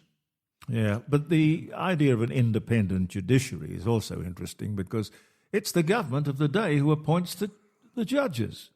And I guess you're going to be influenced by people you know or people you feel are fellow travellers or mates from university, from the Communist League and whatnot. I don't know. But it'd be hard to imagine a politician being totally even-handed and awarding a position on the High Court.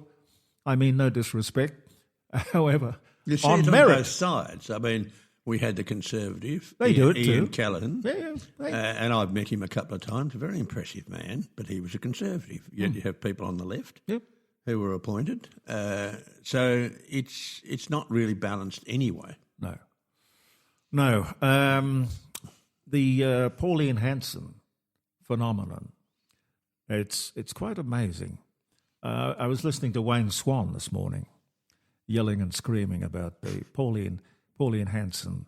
She is now looking after and is supported by the big end of town. You have to be joking. No. He was absolutely in full flight.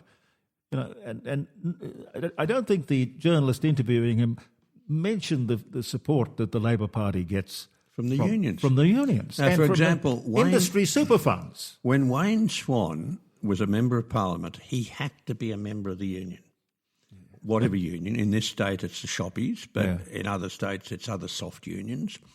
Now, at the annual conference of the Labor Party, the total union vote is the same as, under their constitutions, the same as the vote of politicians.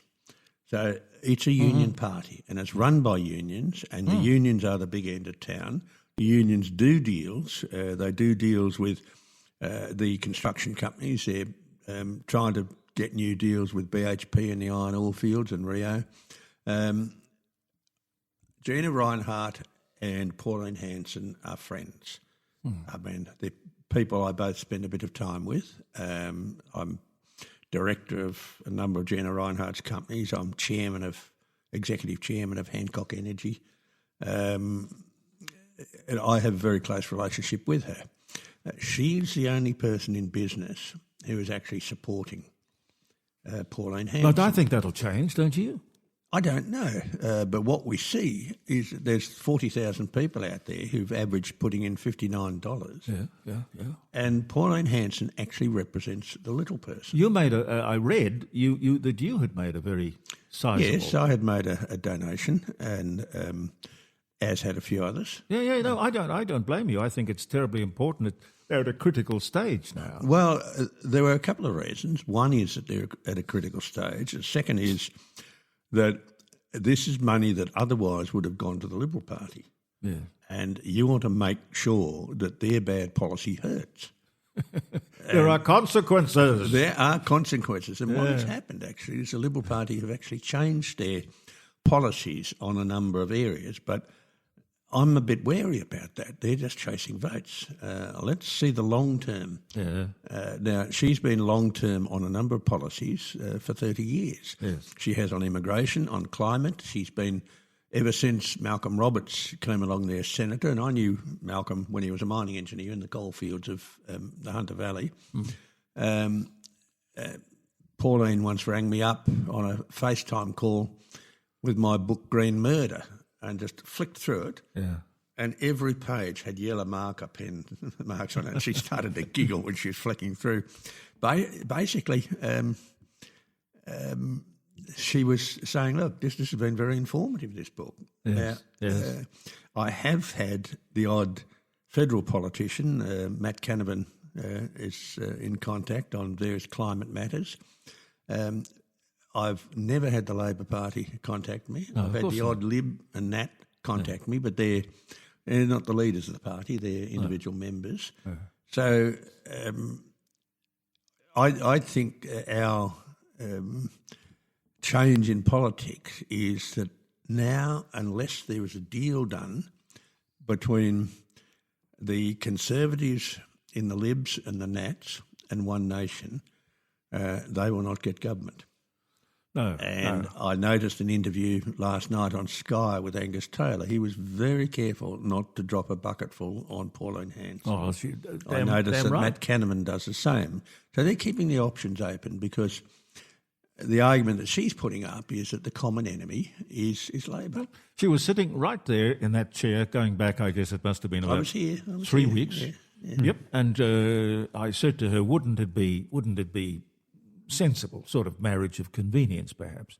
And she said, no, we're not. I rule out entirely an official coalition, but we have an alignment of ideas, and where we can work together, we should work together. We will work together.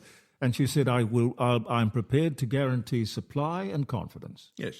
She doesn't have to do anything else. She doesn't want to be an employee of the Liberal Party. No. And we also have that situation with Labor and the Greens. Yeah. With various policies, the Greens will vote with Labor, but they're not a coalition. No. This is just in. One Nation leader, Pauline Hanson, says she considers Australia's richest person, Gina Rinehart, a friend and takes policy advice from her. Well, the first is absolutely true. The second is that there is policy advice taken, but not necessarily acted on. So I'm not going to tell too many tales out of school, but I do know of certain policies that Mrs. Rinehart has discussed with Pauline Hanson, who has rejected them. And I think that shows her true independence. Yeah, but this thing, it's fascinating to see that they're prepared to pillory Gina Rinehart for being successful. They say she's rich. It's almost, the word rich is a pejorative. You know, they just sort of use that as something to denigrate her with.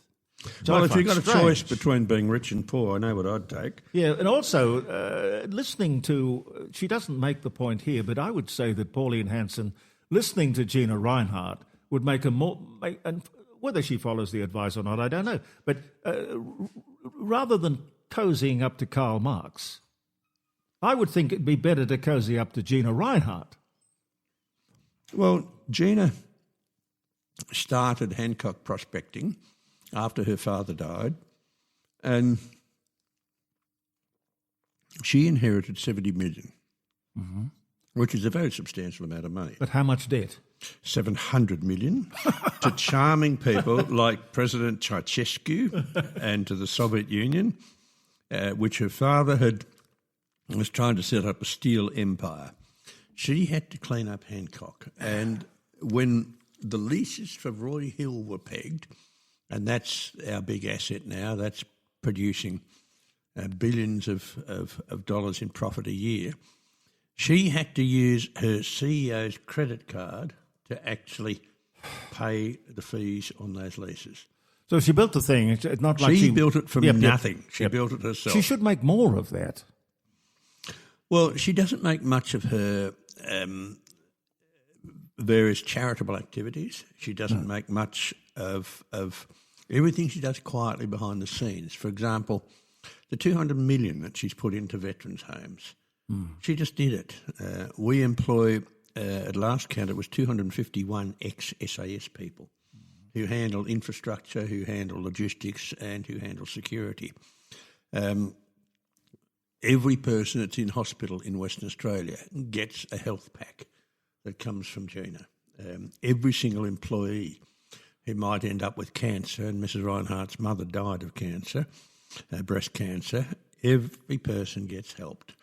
I've been looking at fairly recently a process where a nanoprotein is made, which is called a vault, where in the middle of it you put a rare earth element atom, gadolinium, and that nanoprotein is preferentially absorbed by cancer cells, no other cells. And then on the other side of it, I was looking at a new way of generating X-rays with people that came out of the Lawrence Livermore laboratory in California. And these are very high energy X-rays, which are just one wavelength. Oh. And when they hit the human body for a millionth of a second, not enough to damage. It hits the body between heartbeats, so you're not moving. Mm.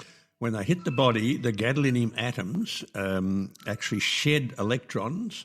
These low-energy electrons then go and hit the DNA of the cancer cell and kill the cancer cell, but they don't go far enough to hit the healthy cells. So in Hancock, we've done a big due diligence on this process, and we are going to be funding the next stage of it, and that's going to up to FDA approval and up to experiments with humans.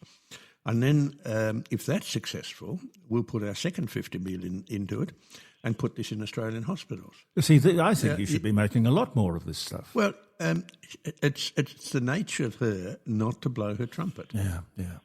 And she's incredibly generous. I think she is a remarkable, admirable woman. I know her well. And I've been working with her for more than 15 years. Yeah. I know her well. I know her personally. I know her professionally. She is the greatest Australian woman this country has ever produced. She is a huge benefactor of many things. Yes, her companies make a lot of money, but yes, along the way you've got to lose a bit here and there. Yeah, it's not accidental that you make money. No, she's one of the smartest people I've ever met.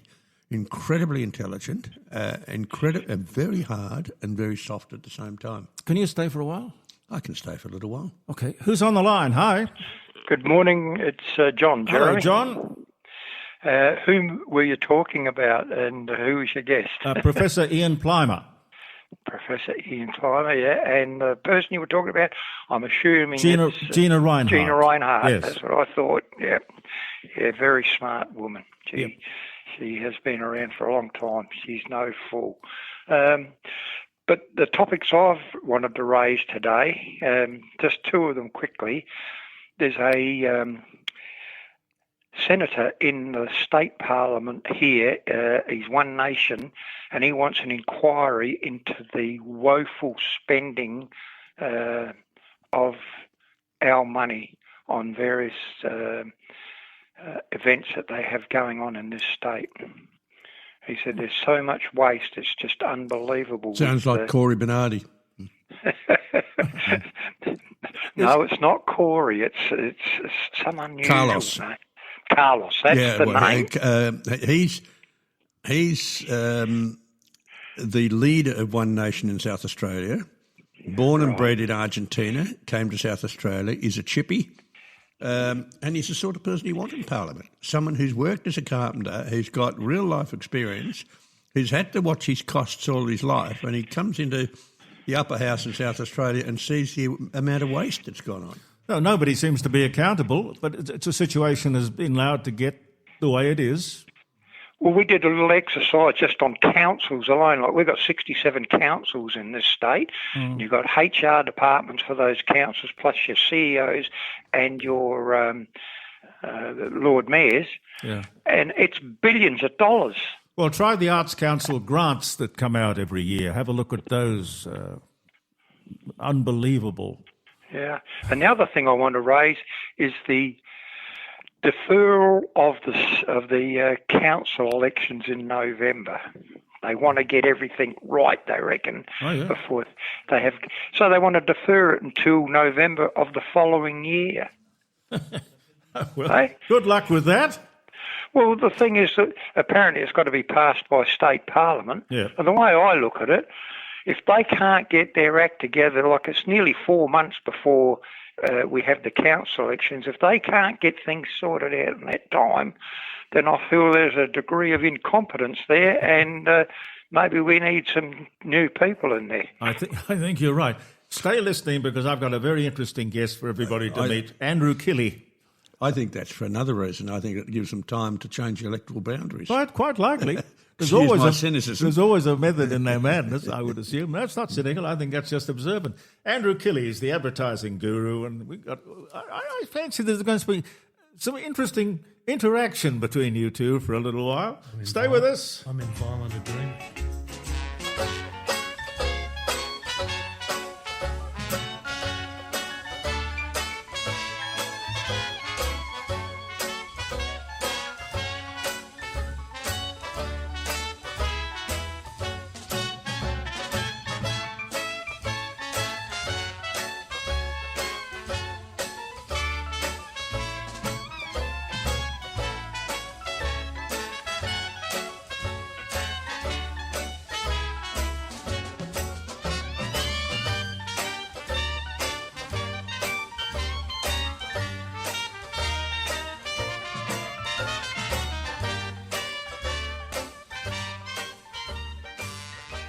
Our sponsors, by the way, are Rossdale Homes, which is a fine South Australian family-owned company, famous for their absolute fixed price guarantee. Okay? And that's important, because you know what? The only person who can change the price of the house is you. You get no nasty surprises, whether it's your first home that you're building or you're a seasoned property developer. Nobody likes scary surprises. Oh, we didn't tell you about the so-and-so. It's coming in more expensive than we had thought. That sort of thing doesn't happen with Rossdale. For peace of mind and great quality, rossdalehomes.com.au. It makes me smile and it makes me glad. It makes me laugh and it makes me sad. From the day I was born till the day I go, I want to listen to the radio. It lifts me up and it turns me on, and it stays by my side till the night's gone. From the day I was born till the day I go, I want to listen to the radio. Listen to the radio. Andrew Killey's arrived, advertising guru, and apart from being an advertising guru, he just knows a lot about a lot. You two gentlemen at the same table, it's a great privilege that you're here, you know. Maybe. Professor Plimer was just saying he'd had a cataract operation. It is remarkable, isn't it? It's absolutely incredible. I knew my eyes were deteriorating very quickly this year. I had trouble with the screen. I had to take reading glasses off and on. With driving, the specs that I had were just not right. I knew they were changing very quickly, so I had the left eye done first, which was the eye which wasn't the best, week to recover, and then the right eye done. And it's just amazing what I can see now. Now, every patient reports that. Yes. I have macular degeneration, but you expect that at my age. Yes, I've got a bit of that too. Yeah. Andrew? Yes, I do too. Did you have a cataract operation? No, but I've had a hip replacement. Well, it's nice to know that it's fabulous. They can do stuff. Well, it is a marvellous world, because in the time of our grandparents, we wouldn't have got to our age.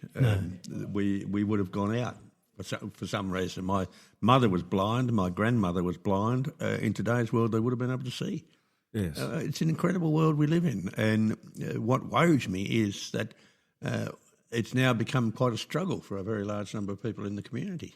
Yeah, and the government had that rebate, private health insurance rebate, if you were over 65, as an encouragement to keep people looking after themselves.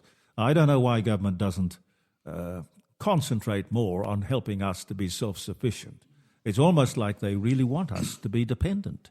Well, my wife only reminded me this morning, she said, you said 45 years ago, don't ever expect to live on a pension in Australia. No. And I've been aiming at that for a long while. We are independent. We save the taxpayer a huge amount of money because I'm not on a pension. I have the highest medical benefits I can purchase, and that I did for a very good reason. When you get older, you need it. I don't want to be dependent upon anyone. No, totally agree. They look into your life. You know, I want my peace. Andrew, we were talking about Pauline Hanson, this amazing jump in her popularity as a marketing person, as an advertising guru. What do you make of that? It's not a flash in the pan. It seems to be quite sustainable. Well, and it's obvious to me why it's happening. It's she's the only politician we've got leader who's consistent and has stayed on her, in my terms, her brand behaviour is perfect. What do you mean by brand behaviour? Well, everyone's got a sort of a personality or a brand or a reputation or all the above. Yeah. She doesn't jump around. I heard the professor say before she's been in the business for 30. She hasn't changed. No.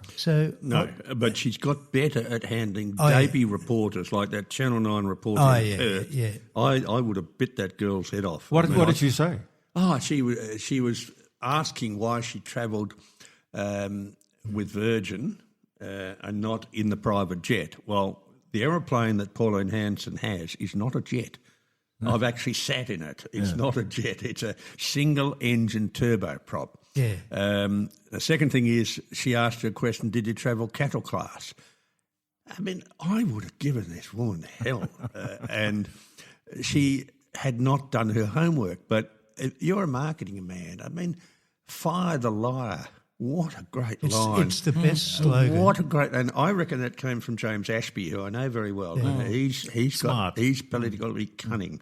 It's better than Kevin 07. Oh, it's certainly better. And I saw on a feed this morning there were some new advertising coming out, which you're putting on buses in Perth. And, yes. It was Ditch the Prick. A picture of I don't call him Albo, I call him Albanese. Albanese. Coming up with a good slogan is not easy, is it, Andrew? Or is it just a brainwave? I think it's the power of just getting rid of all the rubbish and knowing what the actual message is. Its time was a good one. Yeah, its time was great. But we never knew time for what? Change. Time for change. We weren't aware it was time for bankruptcy also. Yeah, but no one goes bankrupt anymore because the government just keeps bailing you out, especially if you're a public servant. Yeah, and particularly if you're a smelter. I think the state government has handed over another 150 million or something to keep the I have a bit fires of an going. exception to that because I'm involved in selling of concentrate from Broken Hill. The Port Pirie smelter was set up as the world's biggest lead smelter to handle Broken Hill lead concentrate. The Broken Hill lead concentrate no longer goes to Trafigura's smelter at Port Pirie. Why? Because they bloody will rob you blind. You can get much better treatment charges and refining charges if you go overseas. Sometimes it's China, sometimes it's Japan or Korea. And they pay you for the trace elements like gold, like germanium, like selenium, tellurium, antimony, bismuth. They pay you for those, whereas Port Pirie doesn't. So Port Pirie has got two problems. Its energy costs have gone up enormously, and secondly, those people who produce the concentrate are selling it to other smelters because they have been robbing miners blind. Well, it comes home to bite them on the bum. It does, but as a taxpayer, I object to paying for their corporate behaviour. Who's on the line? Hello. Oh, Jeremy, it's Caesar. How are you, my Hello, friend? Caesar. Not often I get a call from Caesar. I thought he was dead. I just want to mention to Ian, I followed Ian for years on the Rita Panahi show. Very good insights and worth watching. I love your topics and the way you describe things, even to simple people like myself, how wrong this government get things. That Fire the Liar campaign you mentioned just before, the James Ashby, he actually got the idea the night before on Peter Credlin's show.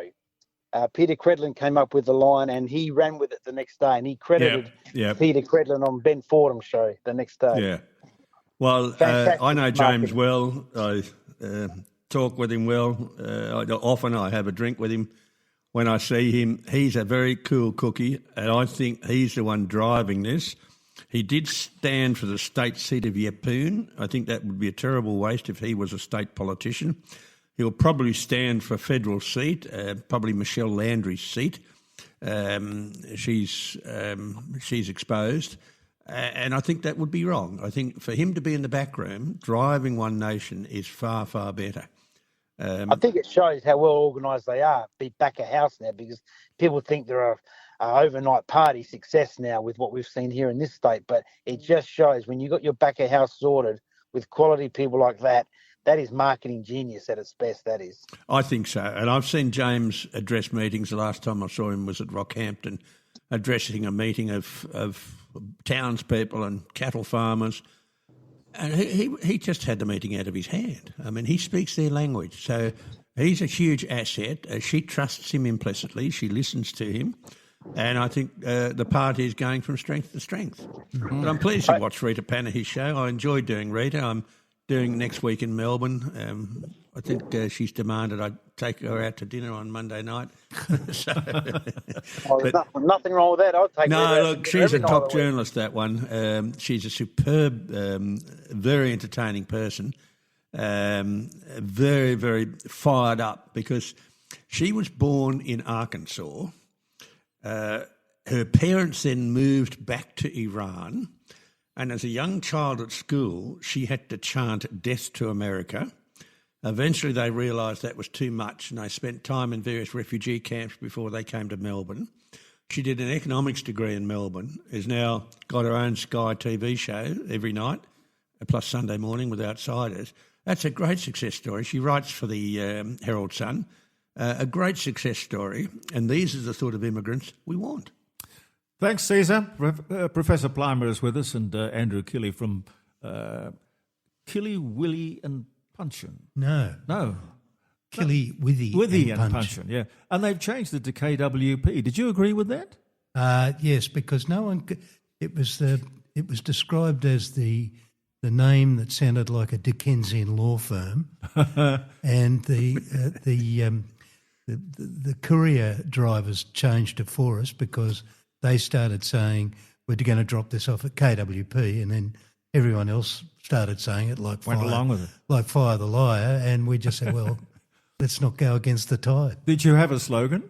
Yes, we did. Do good work, have fun, make a fair profit. George Patterson, is George Patterson still around? I don't think so. No, they were Australia's biggest advertising. Yeah, by far. Their slogan was the truth well told. Well, there's a lie. I worked for them at one stage. Not entirely true, Jeremy. No. What about some of the slogans that have been around? Rolls-Royce is a good one. It's, I wrote that down, Rolls-Royce. Quality remains long after the price has been forgotten. No, that wasn't it. No, that was a headline. The best car in the world, just as simple, best car in the world. Yeah. And BMW was the ultimate driving machine. What do you think over time? Well, you couldn't get away with the best car in the world now. Oh. You'd do a weasel version of that, and you go, nobody makes a better car. Yeah. But you couldn't say the best car in the world. Yeah, well, you've got this truth in advertising nuisance thing that's around. Look, I'm a great supporter of advertising. It's probably, of all the forms of propaganda, the most honest. Yeah. It's not after your soul. Yeah. It's not after your vote. It's after your wallet. It's very simple. It's honest, straightforward. Yeah. Yeah. It's commercial. How do you know how much to charge for a great idea? It's like squeezing a tomato until it bursts. And the client runs screaming out of the door. No, it's all pretty civil these days and civilised, and it's all agreed to. You have the deal killing grey suits come in and organise all that, and you don't have much to say. So how do you come up with the slogan? Do you all sit around the table having a red wine And pretty close to the truth. Yeah. When we started KWP, my company, I'd worked in multinationals and that, which had been a great background to have.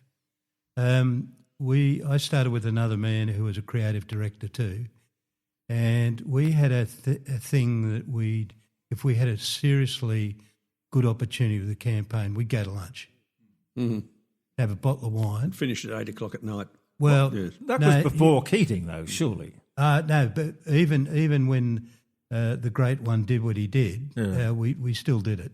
But, it was an investment. And actually, we did a lot of work, but we always went to restaurants that had paper tablecloths because you could write it down, rip it off and take it home. Yes. And work on it that night and see if it passed the 24-hour test the next day. Yeah. What do you put down as your best idea?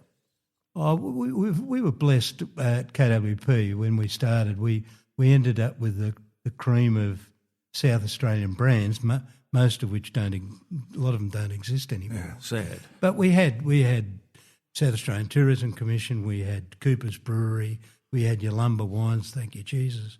We had Sip and Save. Yeah. We had RAA. We had Falding, Clark Shoes. We got all these things, and we just had a great time. And the thing was, we started during the recession, and what we did was we cut our structure. We had advertising agencies in those days were very presidential in their structure. We were very flat. And we had a belief that we'd put the people that had the ideas in direct contact with the people that wanted the ideas. And at that stage, a lot of boards were sacking marketing and sales departments. Yeah. And they were looking for better return on their dollar and that. So we had a structure for the time. It was a strategic decision to go that way because we could see what was happening, and it seemed to work for us. How do you handle difficult clients? Go to lunch. And if that doesn't work? Well, they sack you or you sack them. It's pretty... There's no use. It's sort of like in a way, it's very similar to a marriage. I mean, there's no use spending the rest of your life being unhappy, is there? No, well. And, but sometimes, I have been known to sack two of our largest clients. One was on a cultural basis that we had an Indian lady that worked for us, and they had a director of marketing who was South African, who was a racist. And I went to the boss and said, he just can't come to the agency anymore. Yeah. And he said, well, we'll get another agency. I said, well, that's the way it is, So, what did you think of John Singleton? Oh, John Singleton was a very, very smart man. You ever read his book? Yeah, I did. Yeah. Look, he played a funny game, John. He used to play this, it's only me and I only do this sort of stuff. He was very sharp. He was not only a sharp businessman, he was actually a very, very fine copywriter when he wanted to be. I mean, he did in the early days, I think he started at a company called Macius or something like that. Macius, I've heard of that. Yeah. And he was doing some of the really high-end stuff for perfume, like Chanel and things like that. So, but he got this, he was a good businessman too. And the one thing he did, which a lot of people, there's the business of advertising and then there's the advertising business. He understood them both implicitly. He was a smart man. His company was Singleton, Palmer, Strauss and McCallum. And whoever came along next week. So he shortened it to Spasm. Yeah, which is genius too. Good name. At one stage I was at a thing called the Caxton Awards, and he was introduced as the chairman of Martin, Barton and Fogel. I thought that was quite weird at the time. I remember in his book he said that advertising is a little bit like proposing to your girlfriend. Yes. If you can't do it face to face, you do it on the telephone. That's radio. Yeah. Face to face, I think, would be probably television. Yeah. Or you can write her a letter. That's the digital. press. That's digital now. That's the press. Yeah. Okay. But I tell you, you would never put it on the back of a bus. It's amazing what passes for advertising these days. I mean, they'll advertise on anything, everything. Yeah. Is that okay? Is that kosher? Well, I think one of the most successful small campaigns I was involved in was back at toilet doors. And, wow, I didn't think of that. And nothing else to look at. It was for people who were constipated. Yes. And it worked really well. Target market. Yeah.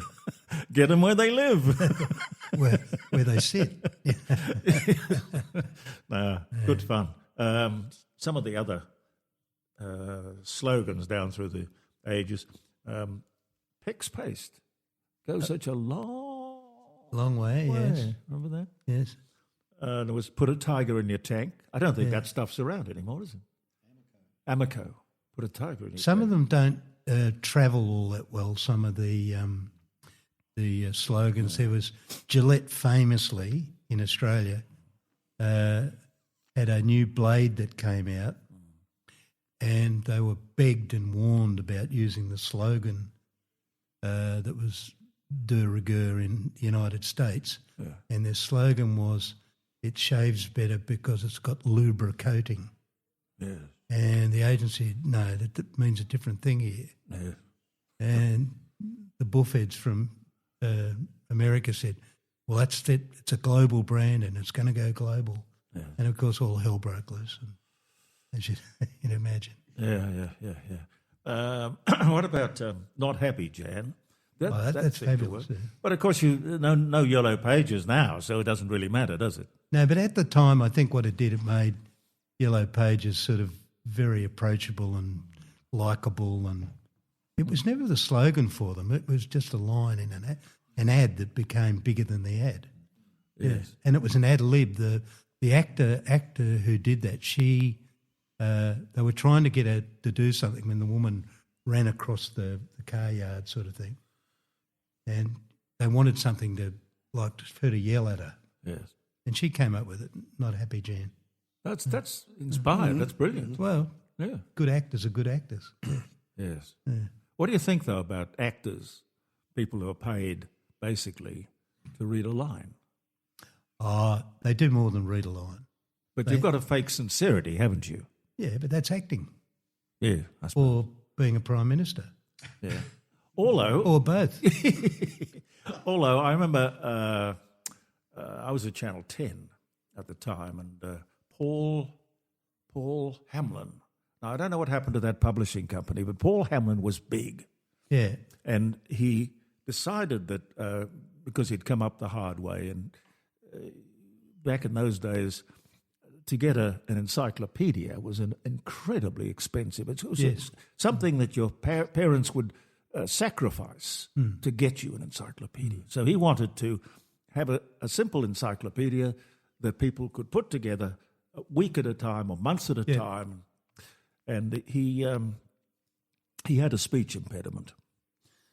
And he came into the studio. He was doing the ad himself.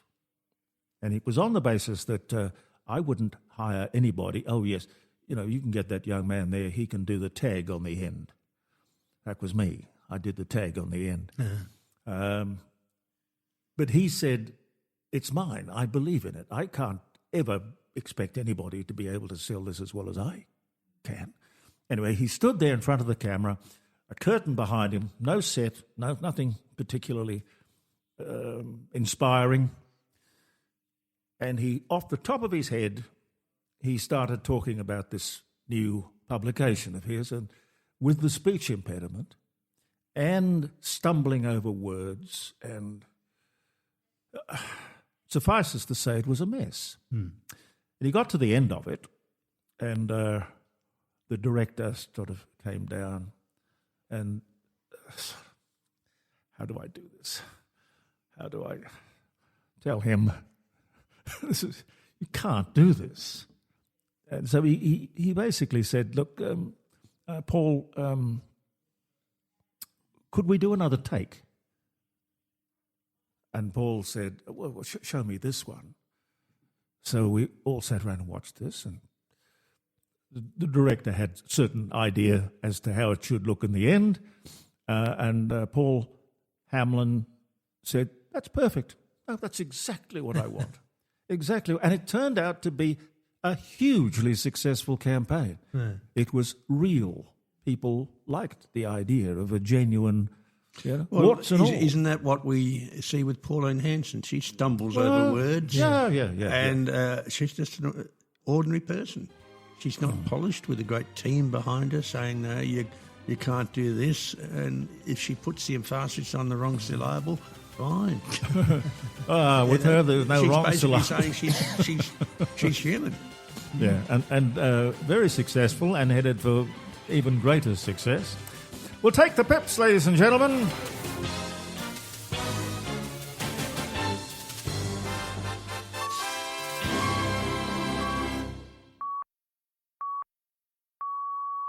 You're listening to the Court of Public Opinion with Jeremy Cordeaux, where the time is 11 a.m. Australian Central Standard Time.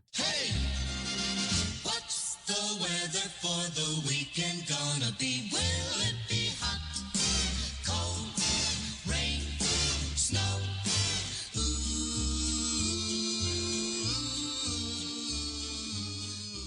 And the weather today in Adelaide, it will be a partly cloudy day. You may not find us on your TV, because in case you did not know, we're being brought to you by, brought to you on, brought to you by R-A-D-I.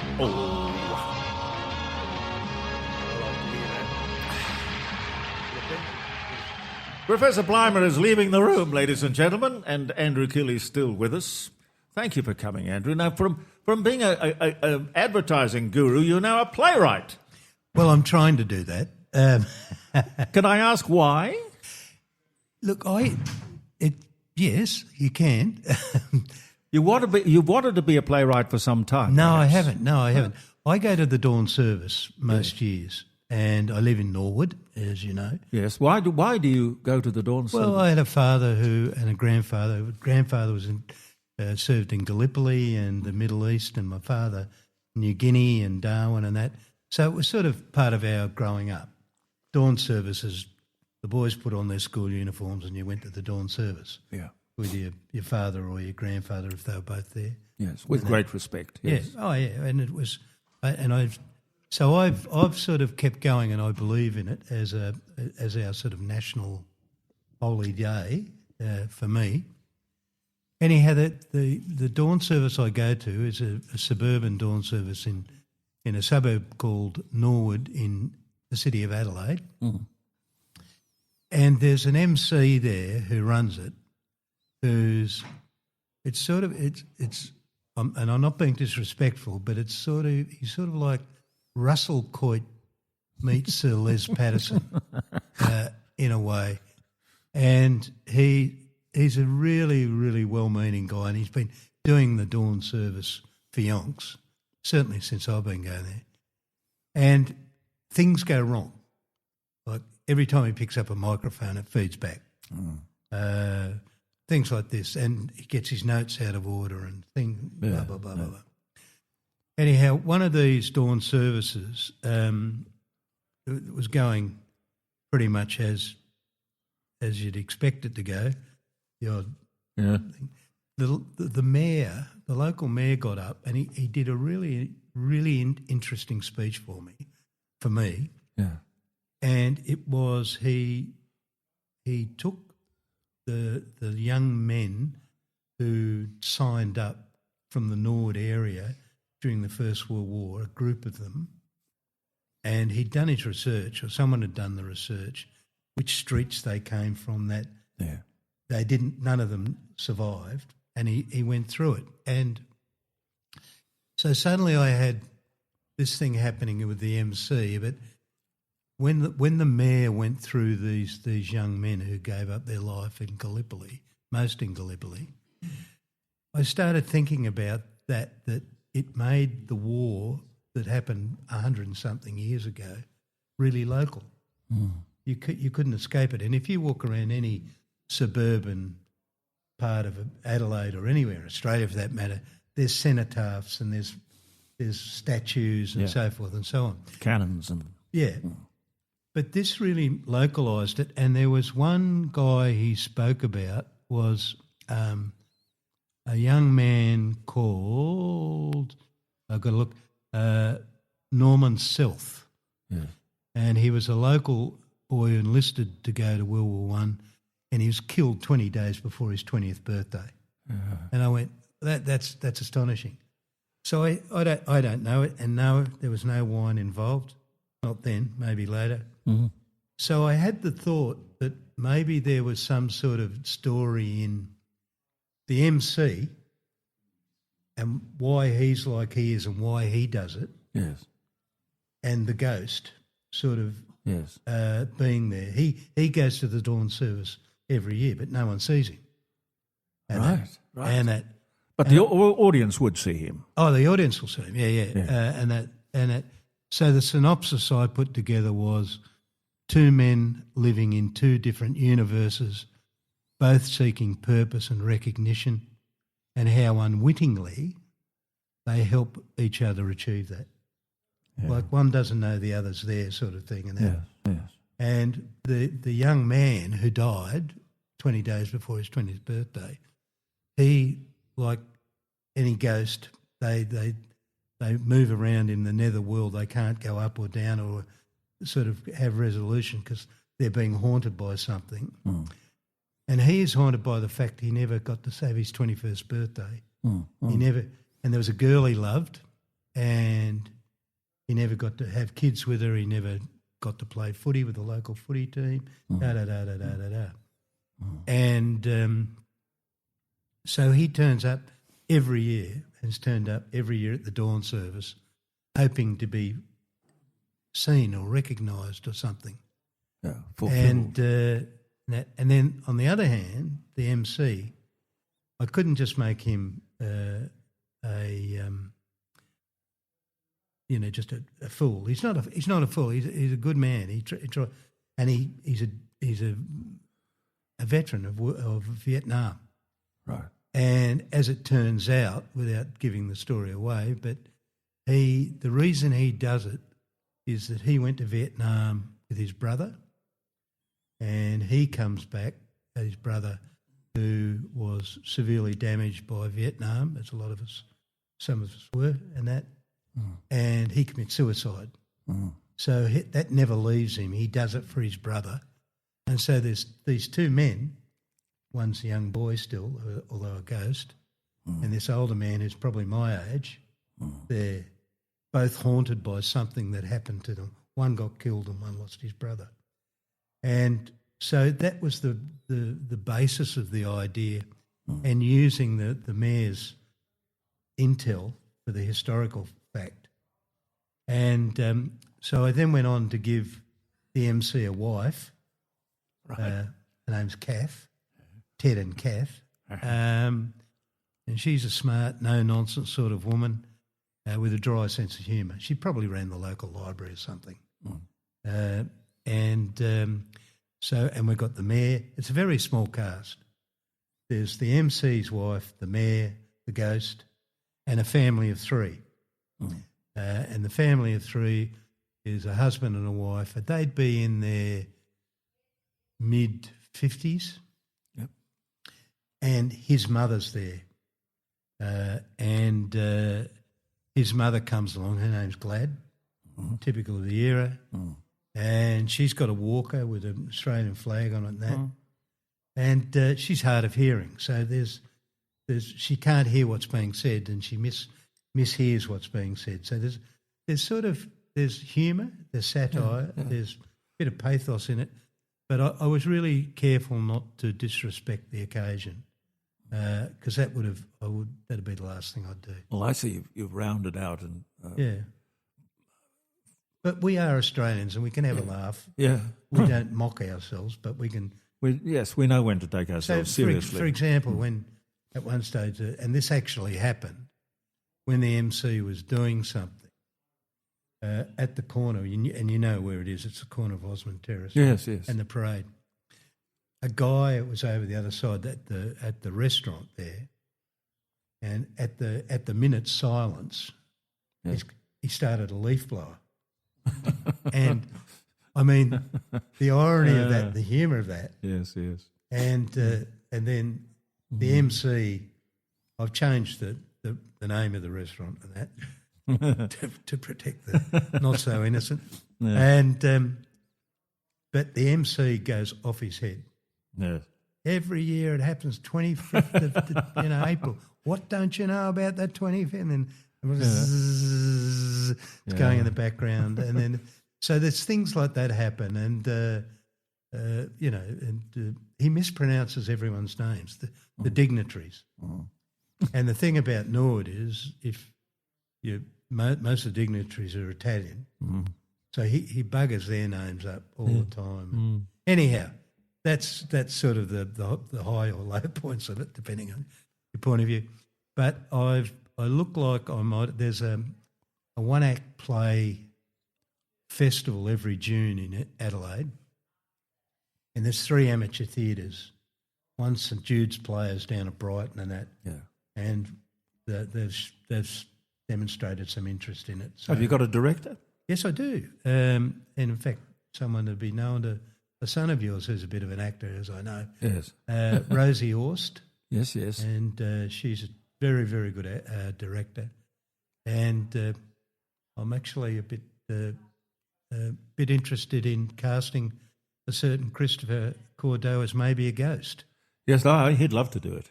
I'm sure he would love to do it.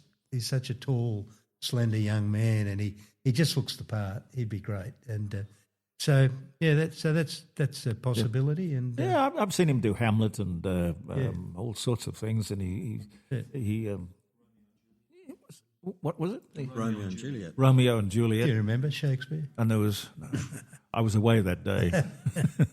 And there was a thing called the rabbit. What was it? Harvey. Oh, about the rabbit. About the rabbit. Yeah. Yes. Jimmy Stewart was. Yes, he was. Movie, he was. Yeah. And Christopher played the psychiatrist or somebody, and that was a very lengthy bit. Yeah. So it sounds to me like it's only a one-act play, but it's got a lot of dialogue in it, I would think. Well, there is a lot of. Well, my background, as you've mentioned, is advertising, and I am stretched to write anything more than 30 or 45 seconds. But you do think in those slabs, aren't So you? the hardest thing for me has to been to have a story with a beginning, a middle, and an end in that order, hopefully. Yeah. But then turn it into dialogue, because it's the antithesis of what you do in advertising. Yeah. What have you called it? It's called a dawn service. A dawn service. Yeah. Okay. Yeah. How long before it goes into production? Well, I'm now getting that depends on the final date of when we get the go-ahead that it'll go ahead. Yeah. But I'm told I met with the development group the other day, including the director, and they said, get it going now and we can look at. I've got to do an audio soundtrack with it, and I'm using a rear projection with stills and video. So it's, but it's very basic. The stage is very bare, and I don't want it to be fussy in that, because I want people to listen to the words and what's being said. Well, I've got a funny feeling that everything you touch works out beautifully well, wonderfully well. Well, I hope so. It's been like bringing up a child. You think, oh, I've finished that now, and you go, no, I haven't. And then you go on again, and that's good. No, it's not. The child analogy is interesting because it's there's your baby, and you're handing your baby over to these people, and you're going to be there worrying and making sure that they live up to their responsibility. I did say to the director one day, who was sending my script out to theatre companies, I said, Rosie, that's a bit like sending your kid for the first day at school in a bus. No, you wouldn't do that. And I said, no, I've got to be there. I'd like to present it if you don't mind. I got very bloody iffy about it, snooty. Don't blame you. Can you stay for a while? Yeah, of course, yeah. Andrew Killey's my special guest. Whether you're building your first, second or third home or a seasoned property developer, no one likes extra scary costs. Rossdale Homes get that, which is why they pride themselves on their absolute fixed price guarantee. They believe trust is a must, and with their guarantee and fixed price contracts, you'll get no nasty surprises. For peace of mind, trust Rossdale, where only you can change the price. rossdalehomes.com.au, trust is a must. BLD 8104. Reuben James, you still walk the furrowed field of my mind. The faded shirt, the weathered brow, the calloused hands upon the plow. I loved you then and I love you now. Hi, if you record your name and reason for calling, I'll see if this... Reuben James, one dark cloudy day that brought you from the field, and to your lonely pine box came just a picture of me in the rain, just to sing one last refrain for Reuben James. Reuben James, you still walk the furrowed field of my mind. The faded shirt, the weathered brow, the calloused hands upon the plow. I loved you then and I love you now. Reuben James, Reuben James, you still walk the furrowed fields of my mind. Now, I'm trying to get through to Stephen Maine. He is a share activist. Interesting times. Yesterday there was something like $3 trillion written off the face value of shares in America. And today we've got the huge float. We've got not only SpaceX, that Elon Musk seems to think he will make $1 trillion out of. First trillionaire he thinks he's going to be. Good. But there's also the Open AI float, and there's another one too. I can't think which one it is. But all of the... People supporting this. Well, your play? Yeah. Yeah. But Record your name and reason for calling. I'll see if this person is available. Okay. Hello? Stephen, are you around the place? You've got an AI thing answering your telephone, is that right? Hello? Jeremy Cordeaux for Stephen Maine. See if that works. Try it again. Hi, if you record your name and reason for calling, I'll see if this... Hello, Stephen. Hello. Stephen, good to talk to you. You've got you've got AI answering your telephone. Oh, I don't know what's going on with that. I tried to answer twice and it just hung up on me anyway. But here we are. Doesn't matter. This is can I call it a red letter day? I don't know. I would have thought when you float a company, an IPO or whatever they call the things, timing would be everything, wouldn't it? And I think the timing of the SpaceX IPO is perfect. It's right at the absolute top of the AI bubble. And I think in years to come, we'll look back at this moment as the craziest moment at the top of the bubble, because how you can raise $75 billion US for a business that's got 41 billion of accumulated losses and is burning cash and losing 5 billion a year, and it's just and is valued as the seventh most valuable company in the world at $1.75 trillion. So a lot of people are saying they've never seen anything like it. It makes no sense. All of the other $1 trillion companies make enormous profits.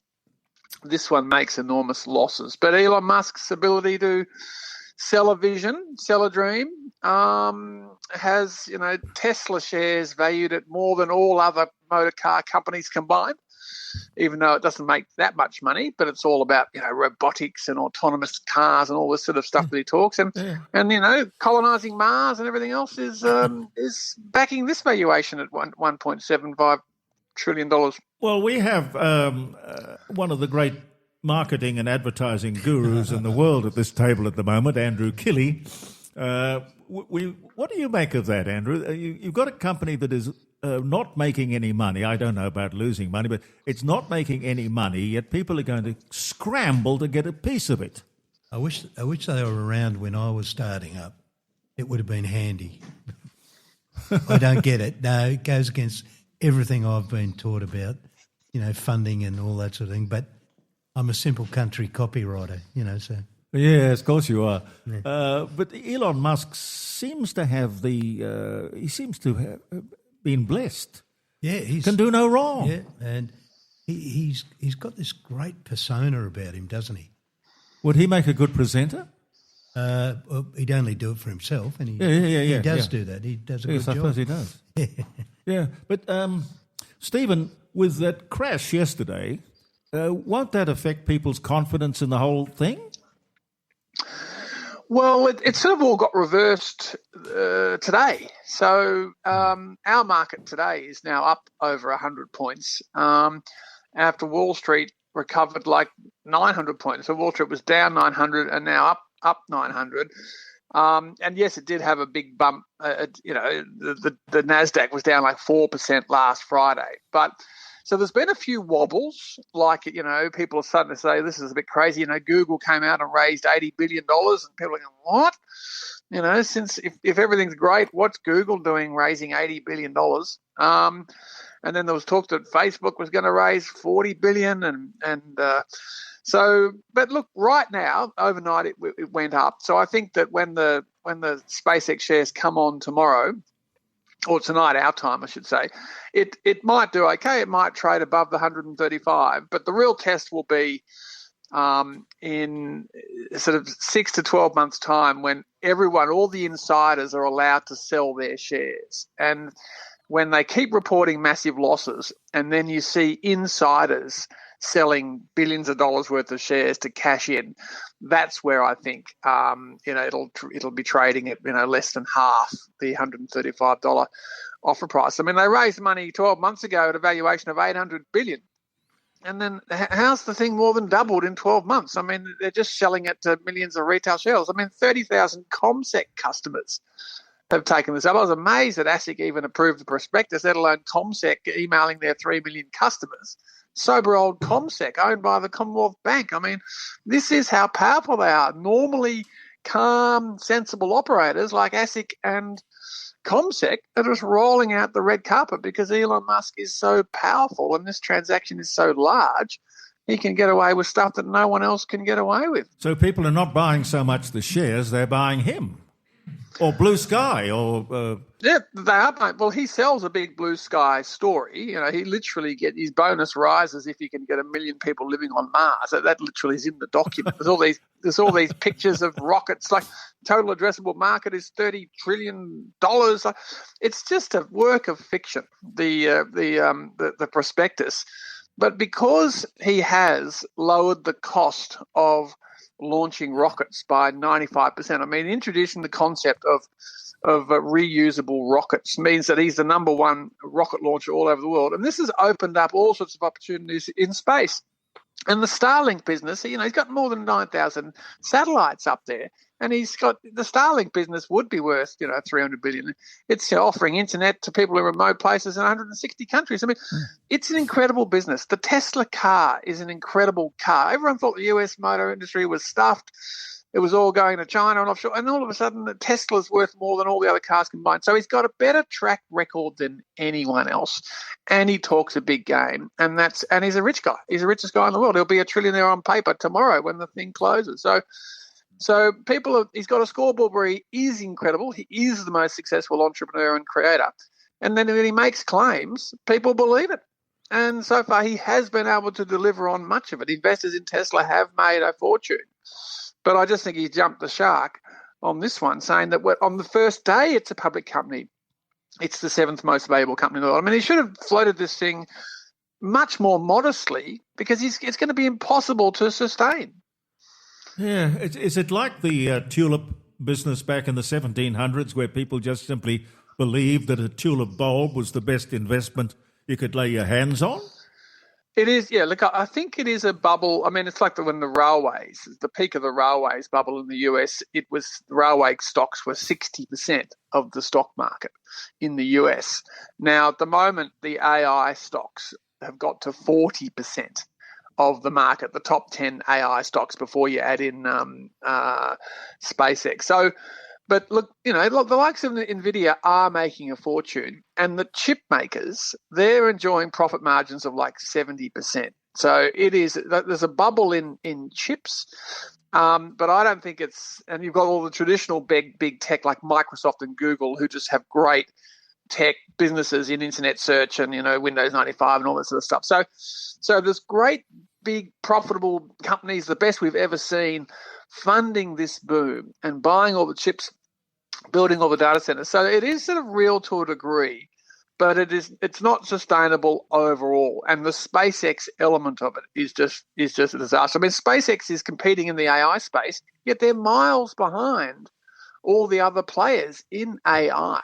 But they're saying, because AI is the big thing, they're saying we're basically an AI company and we're losing billions doing it because Grok's only got 1.5% of the market. But how's it going to compete with the other players? There's only so much money, I imagine, at any one time available, speculative money. Is there enough to support the launch of OpenAI? What was the other one? Well, Anthropic. There's three of them. Yeah, $3 trillion floats in the space of 1 year. Is that? I mean, is it that's possible? never happened before. Well, this is the big test because in the last 3 years in the US market, the amount of money raised through IPOs has been 20 billion, 30 billion, and 44 billion. And now you've got one deal at 75 billion, and we're talking 300 billion across these three new companies, all claiming to be sort of in that $1 trillion league or thereabouts. I mean, Apple only became the first $1 trillion company, I think, in 2018. And now there's 13 of them. Most of them are AI related. So, look, I don't think it's going to be sustainable. I think that Anthropic's got the best business in their software and enterprise-based software. So they are booming. Like their revenues are already sort of $45 billion a year annualized. I think they've got the best real business. I think OpenAI is going to struggle, but OpenAI just raised $120 billion in the private market. So their ability to raise money, both privately and publicly, is incredible. But whether they can ever actually generate a return on the hundreds of billions that people are putting in, that's the bit that I don't think is going to work. There's just not enough customers out there who are going to pay to justify the people who put hundreds of billions of dollars into these three new IPOing companies in SpaceX, OpenAI, and Anthropic. So they're not going to get a return on their investment. The people who overall have put all this money into them, I don't think are going to get a return on their investment, particularly OpenAI, because, I mean, it's competitive. There's like 5 or 6 big players all competitive. These guys are taking on some of the biggest companies in history. But the biggest companies in history are investing in these new companies. So, Microsoft's is the biggest shareholder in OpenAI with 25%. Google owns 7% of SpaceX. But they only paid $900 million in 2015. So they're going to have a stake worth $70 billion when the shares come on tomorrow. So they're all intertwined. They're all investing in each other. So this big sort of circular arrangement, that's the bit that I think they're not all going to survive because they're all competing for the same thing, which is just tech domination in AI. And this is where SpaceX is like the 5th or 6th biggest player. It's just so far behind Anthropic and OpenAI and Google and the others. That's where I think that it's a race to be the biggest and best because it's they're all going for world domination in AI. The chip makers are making a fortune because they're sort of the picks and shovels of the gold boom. Like everyone needs chips, so they're making a fortune. The chip makers are making a fortune, but the people building these models and selling these tokens and hoping everyone's going to have 3 online agents and everyone's going to pay thousands of dollars for their own online agent that'll run their life. That's the part of the business model that people haven't seen justified because there have to be millions of people lose their jobs literally just to make the economics of that work. And we haven't seen the mass job losses yet that says that all the money is instead going from wages to these big AI frontier hyperscaler operators. And your general advice would be don't touch it with a barge pole. Well, I heard a great line, I think it was Howard Marks, who said that if you light a match and run through a fireworks factory, you're still an idiot if you get out alive. So, look, I've put $2,000 into the SpaceX float through ComSec, but I've done that as a journalistic experience. I want to see how I get scaled back and how I get treated, all this sort of stuff. So, look, people, the shares may go up in the short term, but if the shares are still holding up and the thing is making tens of billions of profits in 3 years' time, then I'll be the first to say I'm the idiot and everyone should have backed Elon Musk, but he'll be a paper trillionaire like we've never seen before, and enormous power comes with that, and he's been able to leverage that power in all sorts of interesting ways so far, and he doesn't mind throwing his weight around, and he's just incredible. So this is one of the most amazing acts in capitalism. I mean, never in the history of capitalism have people paid so much to receive so little. I mean, they've been given 4.26% of the company, and Elon Musk's shares are 10 votes a share, and the shares we're buying are 1 vote a share. So it's a gerrymander as well. He set it up well, yeah. We've all been sucked in. He controls the thing. He controls 82% of the votes after taking $75 billion from the punters. It's amazing. Stephen, thank you so much. One final question. Why do they call these things floats when most of them sink? Well, it's a good point. I mean, it's an initial public offering, so it's an offering of shares to the public for the first time. Yeah. A float, I don't know. It's a bit like why do they call it scrip? I can't explain it, but maybe it's a float because the shares float up and down. You can actually trade the things because they're liquid, but. This one's going to sink in the long term, in my view, but we'll see. Have you made a lot of money out of shares? Look, over the years on the capital raisings, probably maybe 300,000. But I've spent so much flying around the country going to 1,500 AGMs that I don't have much to show for it. Put it that way, Jeremy. There's not a lot of money in going to 300 AGMs a year, annoying companies. I mean, no one pays you to do that. You see. So. Well, you've got to be careful because there are a lot of people who might want you out of the way. Yes. If I was in Russia, I'd be in a box by now. That's for sure. Well, I wouldn't be drinking the tea. I'd have somebody tasting it before. The biscuits might be okay. But Stephen, thank you very much. Thanks, Jeremy. Thanks, guys. Nice to talk to you. Nice to chat.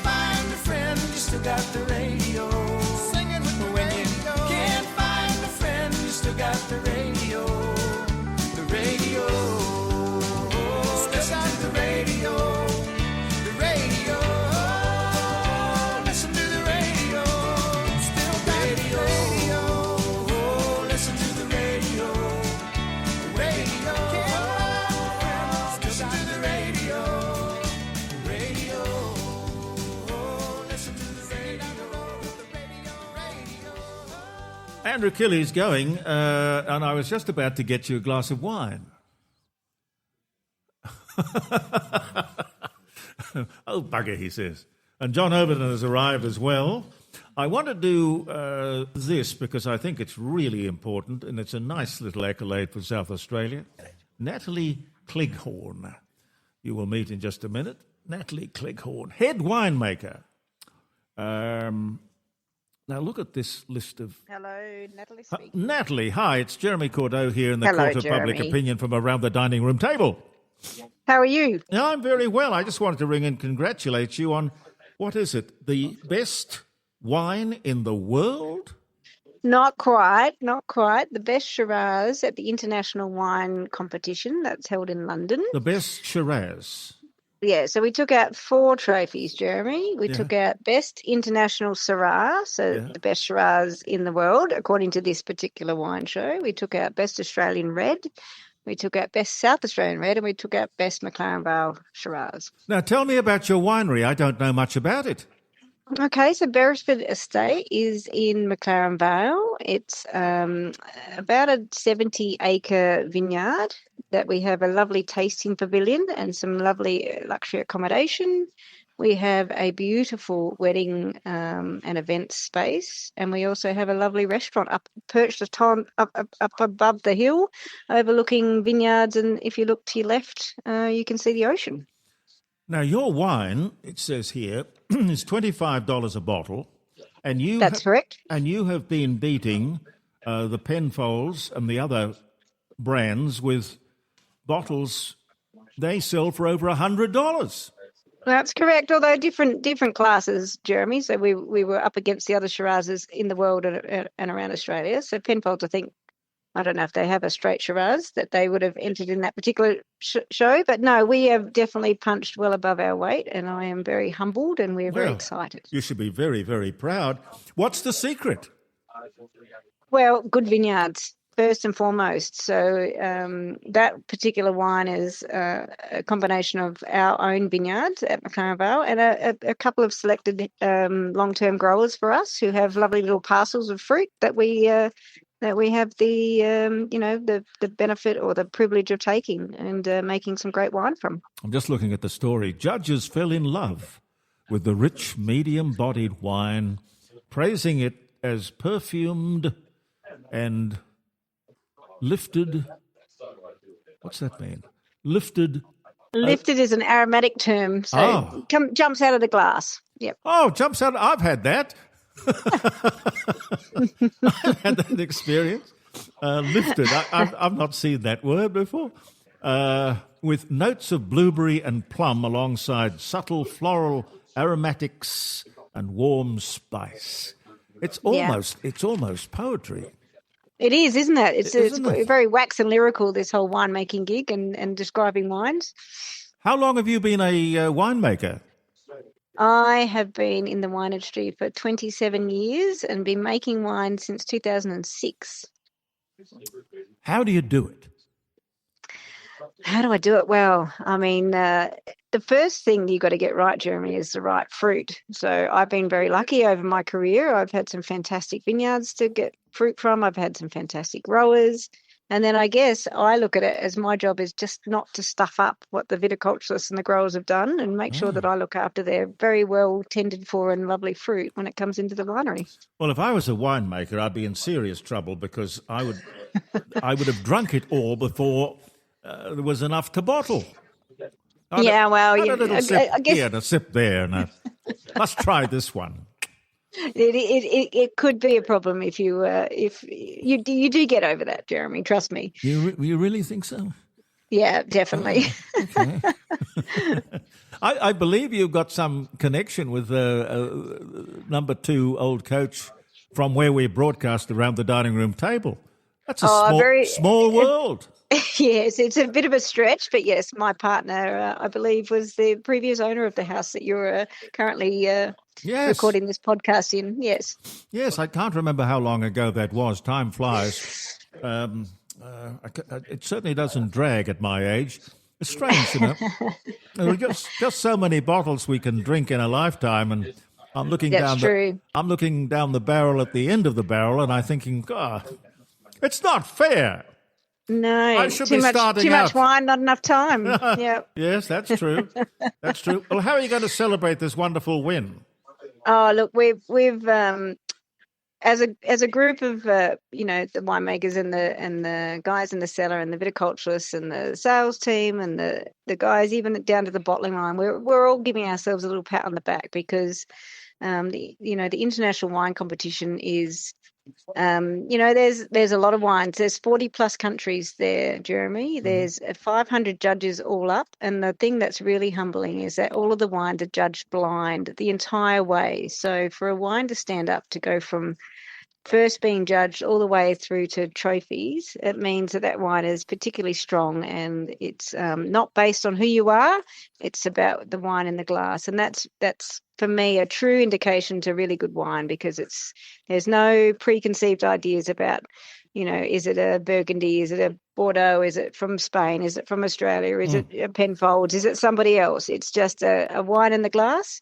And our wine went from the very first person looking at it all the way through to 4 trophies. And so that, I think, is, we're very, very happy. Well, raise a glass to your trophy cabinet, which I would think is just bulging. Down the bottom here, it says the wine is purchased online or at several reputable bottle shops, including Dan Murphy's. Well, there you go. So, I hate to break it to your listeners. However, I do believe we have sold out of the 2023 Classic Shiraz. But rest assured, the 2024 Classic Shiraz is about to be bottled and it's looking as good. Now, it will stand up to its big brother's accolades? I guess time will tell, but it's very similar vineyards and very similar winemaking, so I can't see why it won't be as nice. Well, I'll let you go because you've got a very important job to do. Well, currently I'm sitting in Canberra tasting all of the National Wine Show winning wines at the minute. So, yes, it's a very important job that I'm doing. Lovely. Keep it up. Thank you very much, Jeremy. All the best to you. All right. Have a good day. What a charming lady. Natalie Cleghorn, head winemaker at Beresford Wines in the McLaren Vale. What a lovely spot, lovely place. Can you imagine having a job like that and in that neck of the woods? Be just heaven on a stick, wouldn't it?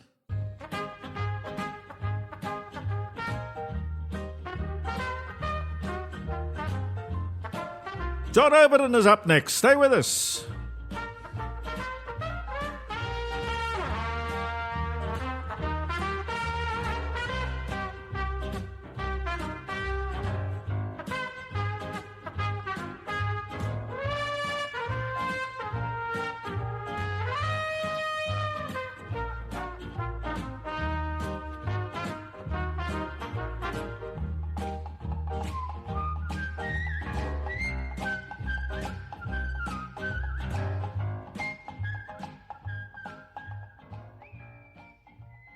That's lovely. What is that called? Acapulco 1922 or something. That's great. John, how are you? I think I'm all right. Wonderful to see you. And lovely. It's a highlight of my month to come here. Oh, It really God bless is. you. How are the sheep? 150 of them now, and many more pregnant, the way they're walking all Oh. around the paddock. Are you expected to go out there in the middle of winter and play doctor or vet, or what do? You can't just leave them there to do their thing, the can you? farmer who are just there are his sheep. They're not mine. So he comes and checks the fences and chats. But of course, if it's raining, you can't do anything at all. You've got to sit inside. But it was lovely. Yesterday, I had bonfires going all day.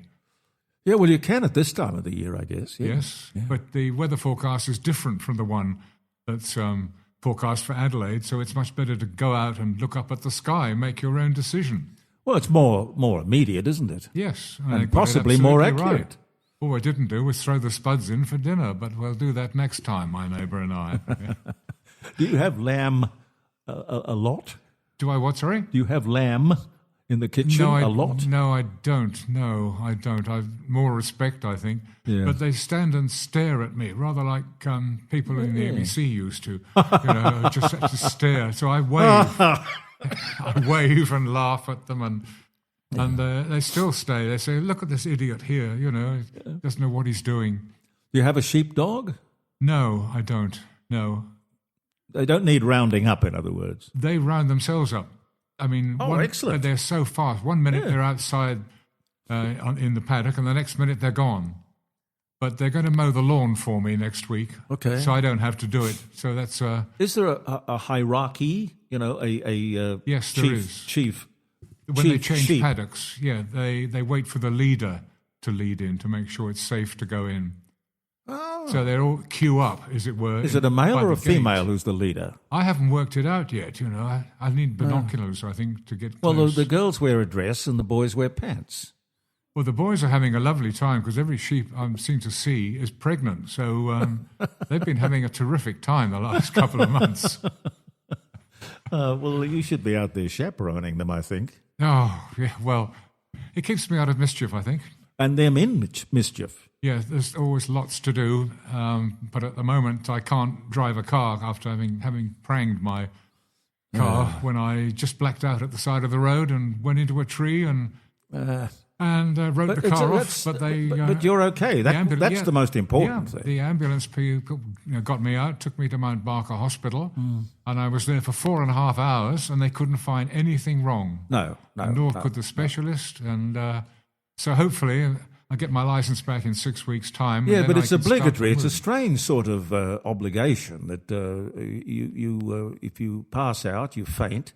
It's assumed that you have had something more serious, and then they can't find anything, but they're obliged to take your licence away for 6 months.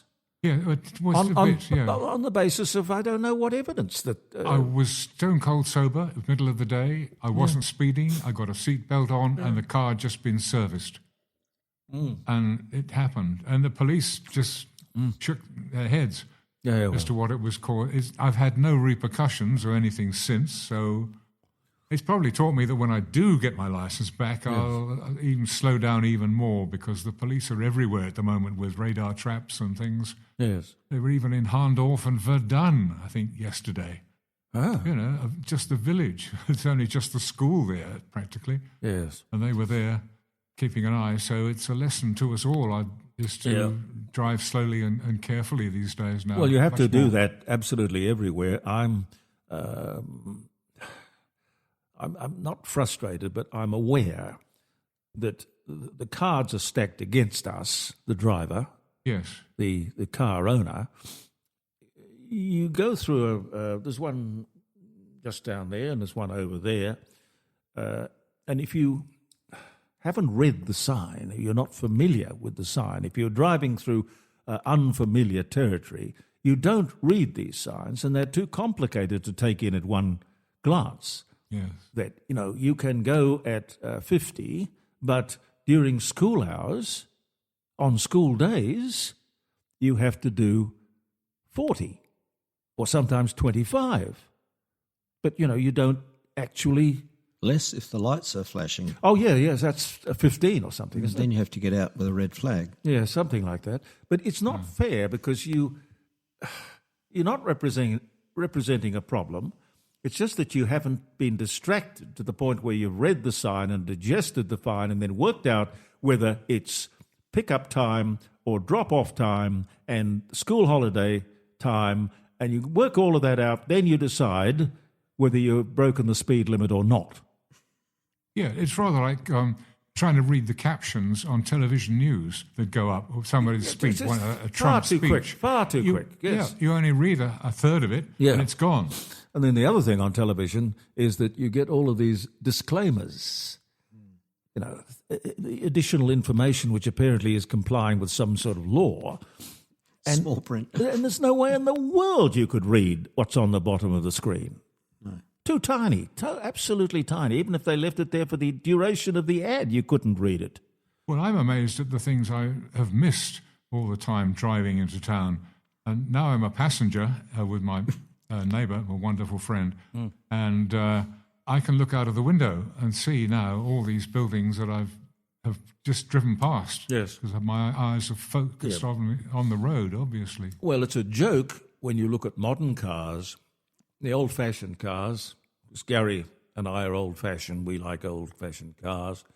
Yes, you're known for it too, aren't you? And that's good. They've got knobs and they've got dials, and you get very familiar with just glancing at the information that's in front of you. Well, it's not just that. It's I remember when I was down in the southeast as manager of the ABC, and I went up in a glider with a tape recorder and interviewed the pilot while we were there, and the various machines and things and buttons and knobs.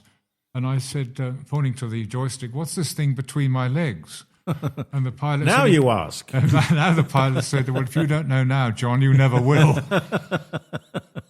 I sense that's not the first time he's used that line. Well, that's what happened. It actually happened, yeah. But cars, these days, the modern ones, have got this huge screen.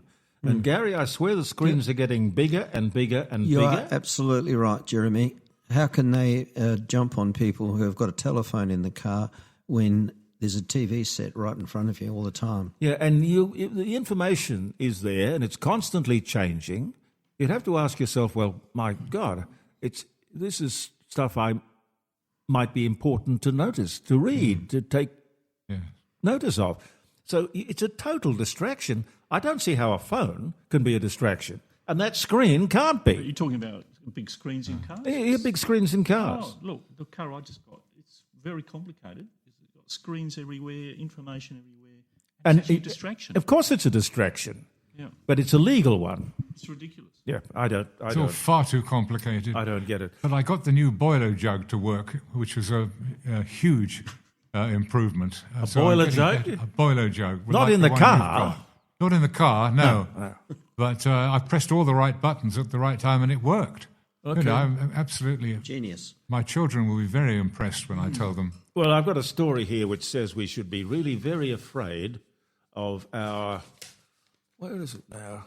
Our toasters and our television sets and our air fryers, because they might be spying on us. Really? Yeah. Accepting and recording and passing on information. Well, Jeremy... Information. To the Chinese, I suspect they're trying to say. Some say that electric cars are sold to us because they want to gather the data. Yes. Well, Chinese ones. Public and probably German ones. Public servants are told in Canberra, and politicians, if you are in a Chinese car, I don't know whether it's electric or hybrid or all Chinese cars. All the above. But you are not to discuss things that are of a parliamentary nature. Now, what the hell does that mean? Well, the Chinese are our best friends. They're our most important trading partners. Why are we treating them like this? So, does my air fryer have to be working for them to pick up things? We don't know. Just to clarify, things like kettles, toasters, air fryers aren't on the internet usually. All right. So they're not a problem. So it's only things that are connected to the internet. Exactly. Yeah, it's only something with a microphone. Well, who would connect and an internet connection? Who would connect an air fryer to the internet? Well, I can imagine you can have an app, and the app will tell you when it's finished, and you set up just around the corner. No, I've never been that drunk. You could do it, but I think it's a bit of an overkill having your air fryer on the internet. And certainly, there are some kettles where you can tell it to boil water when you're in bed, so that when you stumble out, your water's boiling. Well, in my day, there was a wonderful thing that you could buy at Harris Scarf called Teas Made. Yeah. Oh, yes. And you set it like an alarm clock, and it made you a cup of tea. Yeah, my mother had one, yes. I've got one at home, Jeremy. Clever idea. Add it to your collection. Nostalgia. It's not what it used to be, Gary. Nostalgia, not what it used to be. And it's going to get worse, too, I think. We've got to be far more technically minded. I have lists all over the house of things I have to do, and my oldest comes for tea every second week on his way back down to town because he works in a contract there. And so he fixes all these things before we eat. There's a whole list of them every fortnight. Don't let these kids pick on you. I find that they're a blessing and a curse. No, I think sometimes a nuisance. If they think their father is as thick as a brick, then we all accept it. Yeah. But anything technical or electric, no, I haven't got a clue. I really haven't. Well, Do you think have? No. I am analog. I'm not digital. Right. Jeremy, my watch has got hands on it. Jeremy, you're wind up. I'm wind up. Pre-analog. Yep. I'm wind up. My watch is very old. It's not an antique or anything, but it doesn't tell you the date. It doesn't tell you the seconds or the minutes. It doesn't tell you what's happening on the moon. This one does, though. Yeah. But it's a very nice Patek Philippe. Wonderful. No, it's a Dunhill. I keep looking out for another one at auctions, just in case this one... Or for the other hand. No, because things wear out, or I don't know what. Indeed. I don't know what. The analog, I haven't met her. Analog? I'm sure, yeah. Oh, she's gorgeous. Is she? Well, she's not wind up, I can tell you that. Well, then introduce me. No, you've got to put a battery in that one. Well, introduce me, because my psychic She's tall too. who wants She'd to love come you. on the program again with you. Are you still looking for Miss Wright? Well, yes, and another 18 months to go, apparently. I've got to take photographs of every woman I take out, and she'll tell me who the lucky one is going to be. Is that unlucky. legal? Are you allowed to do... How's that going to work? I don't know. She's telling me what I have to do. Take a picture. So how are you going to broach that in the conversation? Well, I can't for the 7 weeks that I can't drive a car. Right. Got to well, wait. that's you're grounded, yes. Unless they come round to my place. Whatever you do, John, don't do it at a school gate. No, I haven't done yet. And certainly not at any speed. No, and certainly not before pick-up time or after drop-off time or... Well, only when the lights are flashing, otherwise you'll get a blurry picture. Otherwise you'll have an ABC episode like they made about Rolf Harris. Yes, indeed. I think a week ago or something. I couldn't even watch that. I turned it off. What was... it was on television, wasn't it, a program? Constantly on Channel 2, they keep repeating it. What's it about? His private life? Rolf Harris, he was very naughty. Oh, we haven't heard it. A few actors and singers are like that, aren't they? They just disappear. Well, I don't understand. He was of an era. He's in his... Is he still alive? Rolf Harris died a couple of years ago.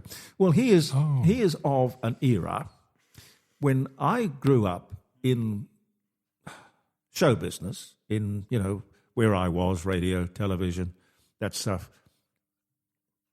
The amount of stuff that was done involving the casting couch Oh, yes. was just amazing to me. Yeah. And yet it was, I don't know if it was acceptable, it was certainly tolerated. Jimmy Savile era. I don't know, but here in Australia, people obviously got jobs and they got promotion and they got really plum parts. And, there was the casting couch playing a very important part in the successful career of a lot of women. Now, I don't know how many of those people have come forward to point the finger at the executives who performed or did those sort of things. I don't know. If they have come forward to complain, I've never seen the story. They just disappear, don't they? Kevin Spacey was one. I made a donation to the Royal National Theatre, to the Old Vic. He was manager of the Old Vic. And I got a lovely letter back, really lovely. It's framed, it's on one of my walls.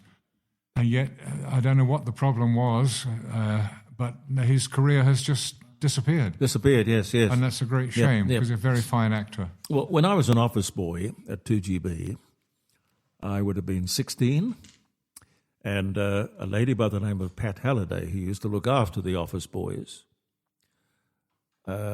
would say to us, don't go into that office alone.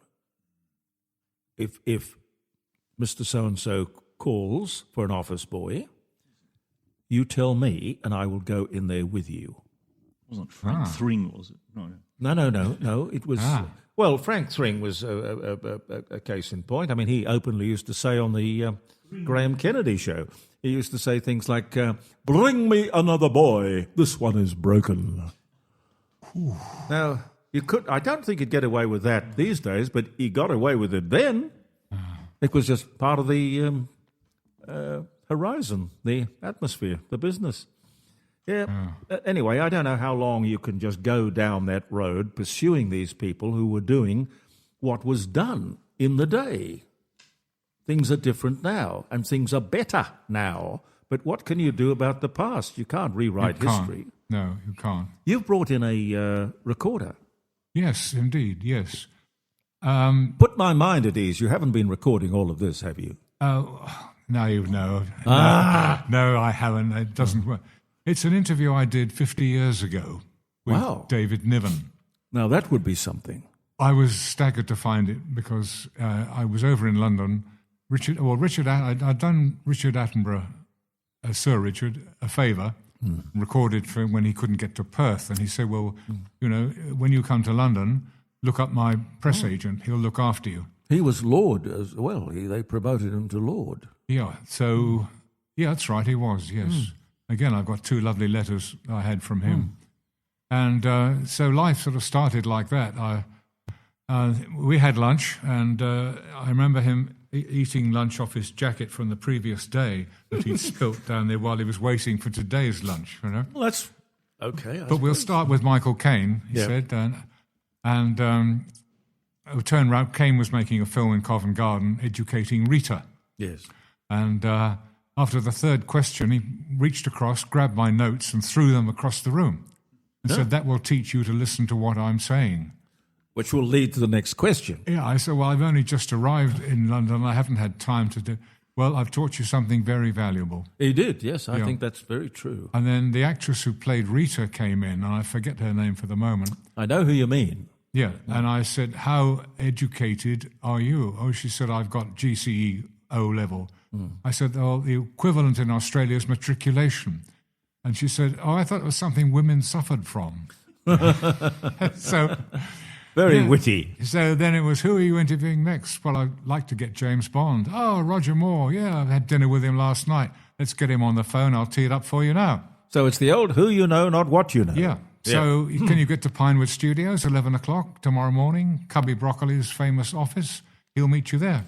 Now, I'll bet there was some casting couch stuff going on in there. I don't know about that. All I know is I went in with a lovely interview. Do you do your own stunts in the Bond film? Yes, I also do my own lying, he said.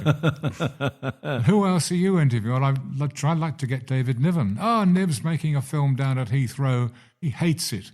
He's having a terrible time. What, Heathrow or the movie? Well, no, well, he was Vampiro, I think it was called. Oh. He wasn't happy with it at all. And it went from one thing to another. And, but anyway, Roger said, look, he's hating it so much, he'll have talk for tea ready for you when you arrive. You'll get tea as well with him. Wow. So you went and literally I got into a taxi, got the train straight down to Heathrow Airport, and there was Niv.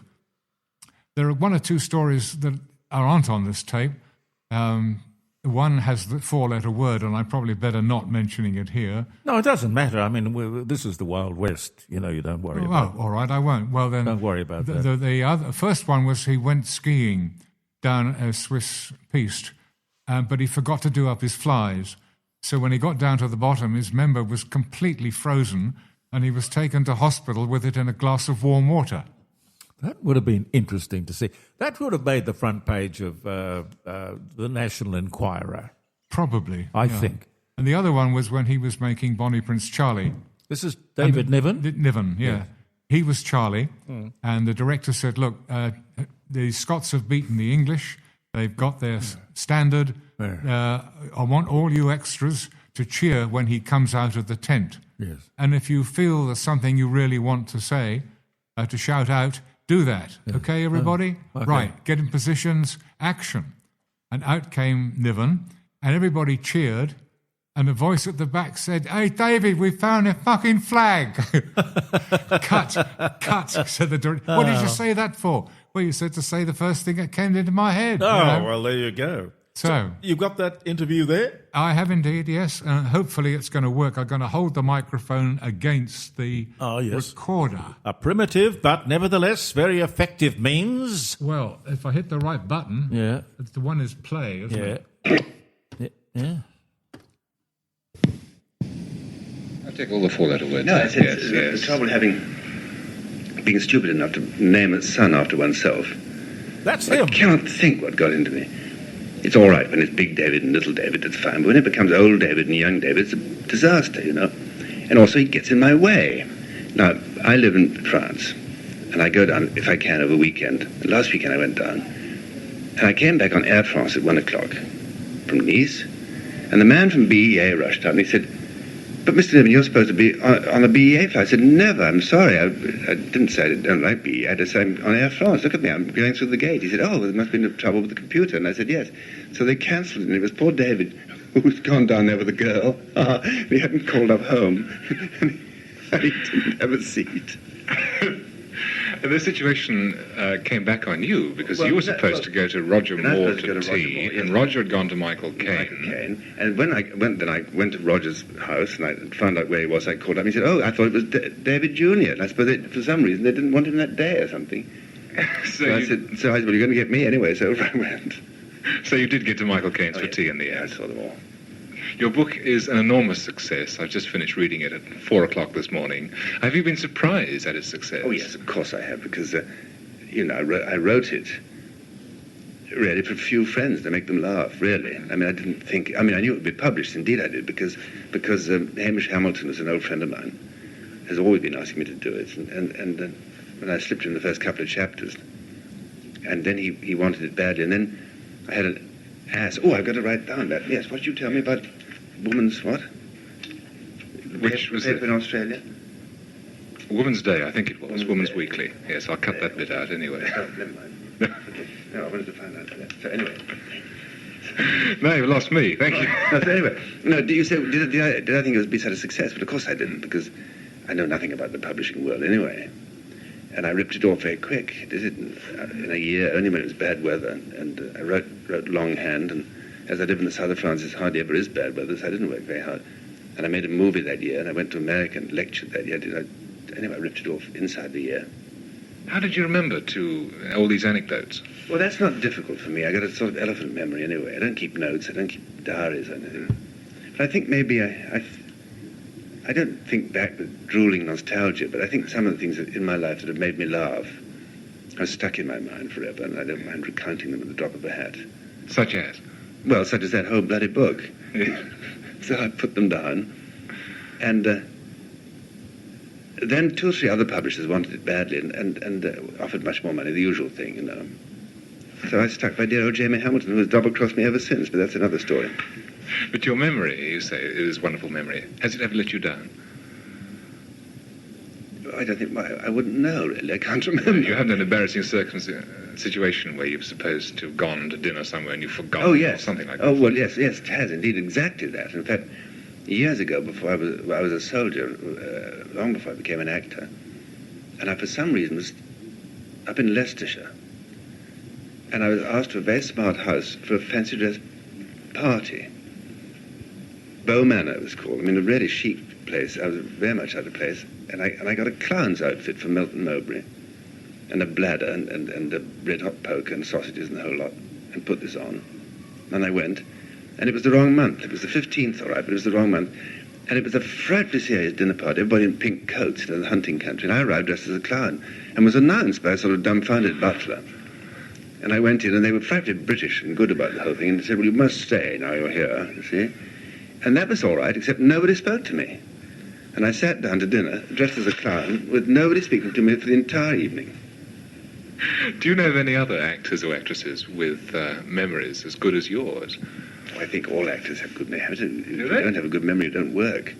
Oh, for lines, yes, but for other things? I think our minds keep... I think the memory muscle keeps pretty well employed and up to strength. It really has to. I get the impression you've enjoyed life very much. Every minute of it. Well, most of it anyway, very, very much. And you seem to have been lucky that life has revolved around you. You've been able to do what you wanted to do. Well, I've been terribly lucky. I mean, it's wound up that way. But, I mean, luck has been the keynote, of course. I mean, I had absolutely no training whatever to be a movie actor. And I had absolutely no right to get on in the business because I had no idea what I was doing. But if you had your career over again, that you had so far, would you still have taken the same decisions? Well, no, not nowadays. I wouldn't. Knowing what I now know about the movie business and what the movie business is today, I wouldn't go near it. But in those days, it was a highly glamorous thing. It was a highly fun thing and full of marvellous people. Now it's full of pretty creepy people, and it's a fading business. I wouldn't want to go near it. You enjoyed Hollywood? Oh, I loved it. I loved it to start with. But then, you see, I was there in the great, great, great days. I was there when there were 200 million people a week went to the movies. And the days of the Gables and the Garbos and the Flynns and all that group. And that was fabulous and fascinating. Now there's nobody there.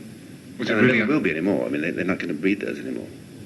Was it really a high life? I mean, Well, I mean, everybody read about the great Hollywood parties and the drinking and all that. I don't think... It was, in a way. I mean, people were frightfully generous. And also there was very little income tax, don't forget. They had an awful lot of money, those people. And also they weren't the brightest people in the world. They weren't going to get any scholarships at MIT, most of them. And so anything they earned, they spent quick, thinking it was going to go on forever. But also don't forget, it did go on for a long time then, because you had long-term contracts. Now there's no such thing as a contract. Hollywood could backfire on you, couldn't it, if one producer didn't like you or one studio didn't like you? Very much so. There was no question. There was a blacklist. And you see, there were only... When I went there were only 6 major studios. And a couple of big independent producers like Sam Govan and David Selznick, but that was the lot. Apart from that, there were some crummy little B-picture makers, and that was all. And you see, what happened was, what put an end to the star system was the Supreme Court of America. Because like at the end of the 20s it happened, really, even before I got there, that an antitrust suit came up against the movie companies. And the Supreme Court handed down a decision that they had to divest themselves of one thing, because they had 3 things. They had the studios, which was the factories. They had the distributing companies, which were the middlemen. And they had the theatres, which were the shop windows. So they had it coming and going, and they were told to divest themselves of one. So they all divested themselves of the theatres. Well, this let in the independent producers for the first time, and you and I then could get a picture together and get it shown. It didn't come about at once, because obviously the theatres were run by their nephews and uncles and aunts and those sort of illegitimate children, you know. So it took a few years to level off. But that let in the independents. Once they were in, the studios saw no point in building up a stable of stars and keeping them going with great properties. Because, for instance, MGM, when I first went there, had, among others, had Gable Garbo, that's good, Garbo Gable, the Marx Brothers, Hedy Lamarr, Norma Shearer, Joan Crawford, W.C. Fields, endless group. I mean, Wallace Beery, Mary Dresler, Myrna Loy, William Powell, all under contract with one studio. And at the same time, they had the children in the school learning the job, doing their lessons in the studio. Elizabeth Taylor, Judy Garland, Lana Turner, Ava Gardner, and I've forgotten somebody else. But I mean, Mickey Rooney. These are all the kids. So they were building up for the next generation of stars. That was their real business then. Now there's no way. What do you think was the cause of Hollywood's downfall? Well, just that. It was the end. Well, also, wasn't television? Well, of course it was. Of course it was. But then you see, Hollywood was so stupid. They could have had the television business. They could have had the whole lot. Instead of that, they put their heads under the studio mat and hoped it would go away. And it didn't. And it ended up by eating them up. And they were incredibly stupid because Dick Powell and Charles Boyer and I were not all that bright. We saw it coming. And we started a television company of our own. And the company made over 2,000 films for television. And the studios hated us. Now, if we could do that, three miserable actors, these great geniuses could have done it much easier. Is there anyone you haven't met you would like to? And you've met a great many people, haven't you, inside and outside? Well, show one of them's business. dead. Work I with would a love great to have many. met Stalin, because he was, I think, the most awful creature that's ever walked. I would love to have met him. Why? I think for that reason, because he was such a monster that I would like to have seen really what he was like, what sort of impact he had on me.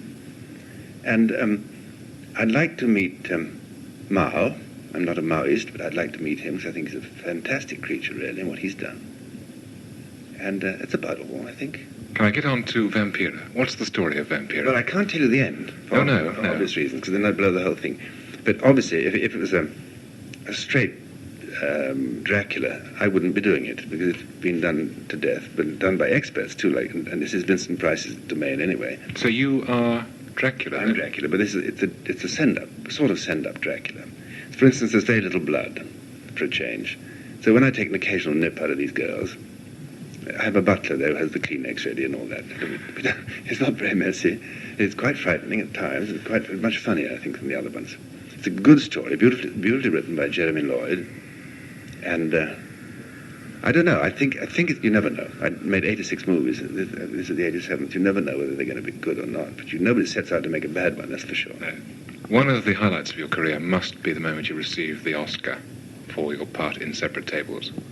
Well, yes, it's lovely to get first prize in anything. And also, at best, you see, the 5 people are nominated. And so at best, it's a 4-to-1 shot, isn't it? Yes, it is. And I never thought I was going to get it, I must say. When Irene Dunn was reading it out, I think it was, the whole world is looking. This is the terrifying thing, because they have 5 television cameras, and you sit in a numbered seat, each nominee. You see, you're nominated by your peers. That's really the most flattering thing. The actors nominate the actors, and the directors nominate the directors, and the soundmen, and so on. Then the whole Academy, which is about 3,500 people, vote for the winners. But really the flattering thing is to be nominated by the actors. That, for me, was the most flattering thing. So anyway, so I never thought it was going to work. And I looked at the others, Spencer Tracy and Paul Newman and Sidney Poitier, and my God, this is no way. And so dear Mother Dunn got up there, and they have these cameras on you, so that you had to be ready with your, brave loser face, and to try not to cry and all that business if things go wrong. And I was sitting there shivering, knees turned to spaghetti, and she read out my name, and I jumped up and whizzed down the aisle before she changed her mind, and fell up the steps, fell right up the steps onto the stage, and everybody roared. And the whole world is looking at this. I mean, there's televisions all over the world, satellite and the whole lot. So then she gave me the Oscar and left me alone with the microphone. I daren't make a speech because I hadn't, I thought if I start thinking up of an acceptance speech, I'll never get the bloody thing. So I hadn't got any thought in my mind. So I said, I think I should try and explain this rather strange entrance. And I said, the thing is, and I meant to say that I was so loaded with good luck charms that I was top heavy and fell over. So I started off, but I made an idiot pause after the word loaded. And that was enough. There was another scream of laughter went up, and I thought, well, I can't top that. So I went off the stage, thereby making myself the only self-confessed drunk in the business. David Niven, thank you very much indeed. Thank you so much. Incidentally, my brother lived for years in Australia and absolutely adored it. He was a jackaroo in Yarrawea on a sheep station for for 7-8 years. When was the last time you were out there then? I'd never been there yet. So find a movie for me, and I'll be there. I'll get them working on it right now. Do. I really mean it. I'd love to go. Peter Young, take the advice.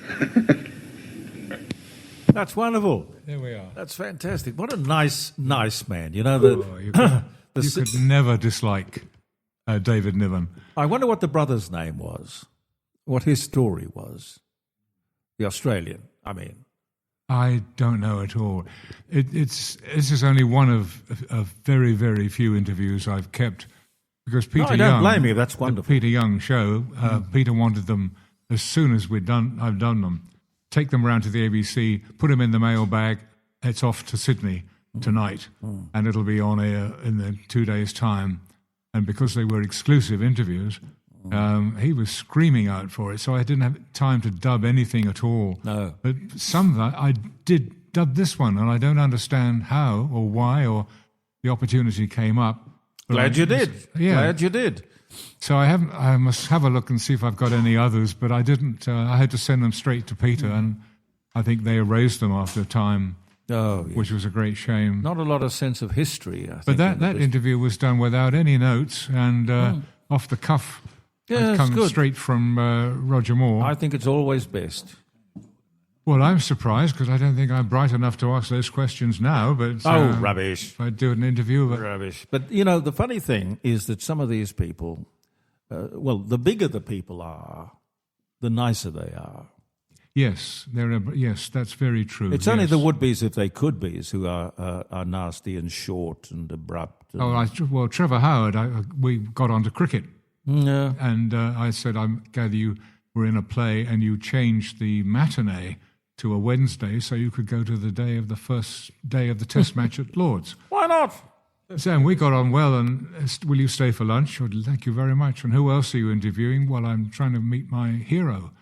Who's your hero? I said, Ian Carmichael from all the Carry On series, because whenever I got the sack as a job, I'd go to London to see him in a play or a movie, and it would cheer me up. Oh, Ian lives down the road. After lunch, we'll get him up. He'll take you down to his house, and you'll get another interview. Well, that's wonderful. And the same with Frankie Vaughan. You know, we talked about his life in a boys' club and everything was very close to his heart. He was coming out to Sydney to sing in the clubs, and we got on famously, and will you stay for supper? And I said, I'd love to. Thank you. Yes, I would, but I'm not dressed for it. Oh, I'll lend you a jacket and tie. There are 2 other people coming with their wives. It'll be a nice dinner, but everything is said is off the record at dinner. Sure. Can I ask who they are? He said, yes, Morecambe and Wise. I said, you must be joking. No, not at all. I'll see they talk to you. Yeah. It will be because they've got a book out and they'll get publicity all over Australia thanks to you. So anyway, Eric, what's the book about? It's 76 blank pages.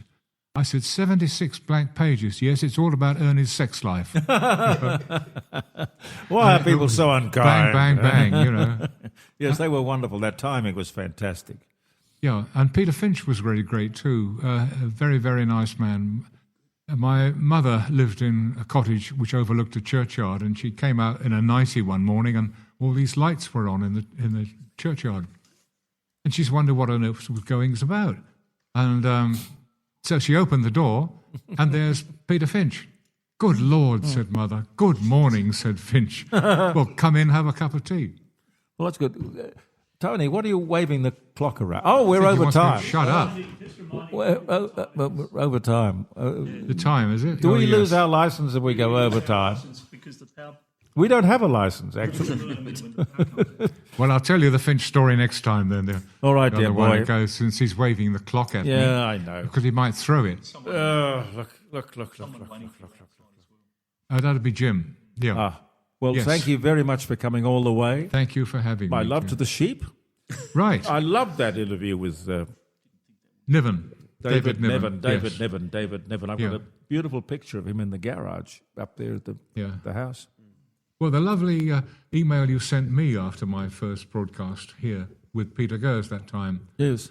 It hangs next to the boiler jug. Oh, in well, the thank kitchen. you. Thank you so much. So I say good morning, Jeremy. Well, no, morning, Caroline. Morning, everybody. I'm very That's my grateful children. to all my guests because they give me time and their wonderful experience in Yeah. life and entertainment, content. Yep, we need something, don't we? We need to laugh in particular. Well, we do. And we are blessed because there are just so many people in South Australia. And with the telephone, of course, you can go anywhere in the world. But people who have done the most amazing things and are more than happy to share the experiences with everybody generously. Well, very good. We can share some more next month anyway. I look forward to it. Thank you, John. Sorry. Thank you for having me on the programme. God bless you. Thank you Thank very you. much. Bye-bye. Thank you. And I thank all our guests. There was Paul Volk talking about the bees, which is, I think a sleeper story because we need all the food we can produce. We don't need problems with our agricultural business. John Bruni, sir, thank you. The wonderful Professor Ian Plimer, Andrew Killey, the guru of advertising, Stephen Maine, who knows everything about, floats and shares and corporate life. Wonderful. And John Ovenden, who is a great raconteur and keeper of sheep. And Natalie Cleghorn, who is the head winemaker. How old, Caroline, how old do you think Natalie is? Well, didn't she say she'd been a winemaker for over 20 years? Oh, well, yep. I just wondered because it would be a wonderful job to have, wouldn't it?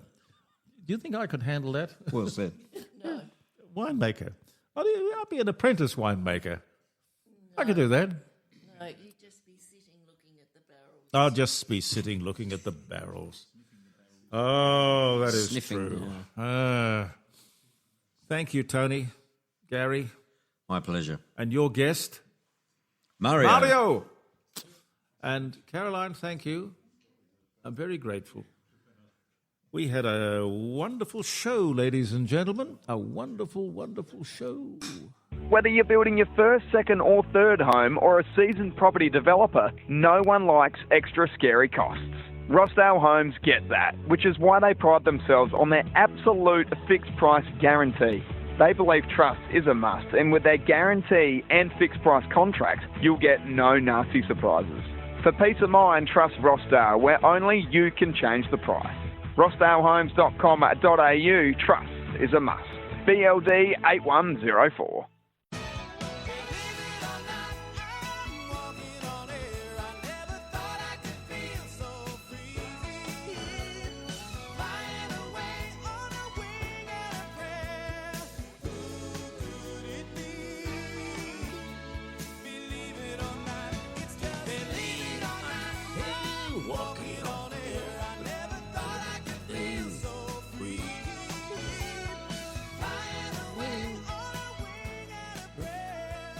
Love it, I love it, I love it, I love it. Happy birthday or happy wedding anniversary. I mentioned the Australian Franchise Act, which gave women the vote, 1902, on this very day. US President Ronald Reagan says, I mentioned that earlier, tear down that wall, Mr. Gorbachev. And in due course, of course, they did. They did. New Amsterdam legally becomes an English colony and is renamed New York after the English Duke of York. Happy birthday to New York. On this day, I wonder if they remembered, 1665 was the year. George H.W. Bush, 41st U.S. President. He was a Republican, 1989, 93, and the 43rd U.S. Vice President, 81 to 89, born in Milton, Massachusetts. He died in 2018, but he was born on this day in 1924. What are you looking at there? I had New York lined up to play that. Oh, New York. Oh, sorry. You were too quick. I should have warned you in advance so we could line it up, you know. Frank Sinatra, yes. I thought he did Chicago. I think he split himself between Chicago. Chicago, that toddling town. No, I wouldn't have put that in the list myself. An Australian coroner's report ruled that a dingo did take the baby. Ate the baby. Yeah, that is true. 1980 was the year, this was the day. The patent for the spinning jenny. Gary, do you have one of those? A spinning jenny? Yeah. But she left me. Oh, well. Spun herself out of your life. It was fun while she lasted. Yeah, I know the feeling. Round and round. Have you got pericomo and round, as in spinning? That could be pericomo, round and round. In the night you see That's the it. over moon going round and round in tune, and the ball of sun up in the day makes a girl and a boy want to say, find a ring, and put it round, round, round, and the tie so strong your two hearts are bound, put it on. The one you found, for you know that this is really love. Find a ring, put it on. And for you know that, what did you turn that down for? Oh, that's a lovely song, Pericomo. Singing barber he was. Love that. Anyway, the spinning jenny, the first multiple spinning machine that revolutionised cotton spinning, is granted to English weaver James Hargreaves on this day in 1770. Changed the world, the spinning jenny. Horn and Hardart opened the first. Any takers? Food's something to do with food? No. No. What was it again? Horn and Hardart. Law firm. No, they opened the first automat where food, well, you're partly right there, food and drink are served through vending machines in the US. It was at 818 Chestnut Street in Philadelphia, Pennsylvania, on this day in 1902. Wow, they were doing away with employees even back then. God. Gas mask, patented by Lewis Haslett, Louisville, Kentucky, in 1849. Why? It didn't have a use really till the First World War, did it, the gas mask? Anyway, shooting begins on Paramount Pictures' Dr. Cyclops, the first horror film, photographed in Technicolor, 1939. Jim Nabors, American comedian, actor. Gomer Pyle, USMC. How Gomer Pyle got Golly! How he got into the Marine Corps, nobody really knows. He's a singer too, wonderful voice. Back home in Indiana. Born Alabama, died 2017, born 1930. The first aerial bombing raid by an American unit in France in 1918. The war to end all wars. Oh, really? Yeah. Tell us another one. Harry Houdini frees himself from a straitjacket while suspended upside down 40 feet up above ground in New York City on this day in 1923. Anne Frank, Dutch diarist and Jewish victim of the Nazi Holocaust. Diary of Anne Frank, born Frankfurt, Germany, 1929. 1942, Anne Frank receives her diary as a birthday present in Amsterdam. She died in 1945. Queen Elizabeth's birthday honours list names the Beatles as MBEs, members of the most excellent order of the British Empire. You know what happened? John Lennon declined it. Oh, well, apparently it says here, dozens of past winners return their medals in protest. He didn't even accept it. You can't please everyone. No, you can't please everyone. Gregory Peck, American actor, To Kill a Mockingbird, Spellbound, 2003. He dies at the age of 87. David Rockefeller, American CEO, Chase Manhattan Bank, philanthropist, born Manhattan, New York. He died in 2017, and he was born in 1915, David Rockefeller. And Cleopatra, starring Elizabeth Taylor, Richard Burton, premieres in New York City, then the most expensive movie ever made. 1963 was the year. Al Capone is indicted on 5,000 counts of prohibition violations and perjury and walks the next day. 1931 was the year. Are you cleaning up the dining room table, Caroline? Yes. What are you trying to tell us? I don't know. Silvio Berlusconi, Italian media tycoon and politician, Prime Minister of Italy, 1994 to 95, because they change prime ministers more than we change our minds. It's, Mario, isn't that true? Yeah. I think from 1945 to now, they've had a different prime minister, different government every year. Yes.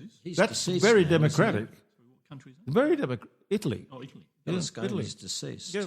Yes. He dies at the age of 86 in 2023. I suspect he died from exhaustion because what were those things he Bunga bunga parties. Unga bunga parties. Or something like that. Everyone wanted I thought it was bonga bonga, but, Bunga. If you'd been to a couple, it wouldn't matter. No. But they were highly sought after. People really Very popular. People did really want to get an invitation. Yes. Yeah. Well, we got to go. Italian men. Oh, yes. Oh, there you go. Mario? Red hot. Red hot. Red In demand Ferraris. all over the world. Red men. Are you a Ferrari person? A little Ferrari. Slightly Ferrari. Anyway, thank you so much for being with us. We'll see you on Tuesday morning around the garage with the Facebook posting. That'll come out about 9 o'clock, and that'll be the Court of Public Opinion from the garage, and then again on Thursday, and then back next week on Friday between 9 o'clock and 12, live streaming around the dining room table, jeremycordeaux.com. Thank you very much for supporting us and for listening to us. Believe in yourself, and thank you from the Court of Public Opinion. We're together, right or wrong. Where you go, I'll tag along. Remember me, I'm the one.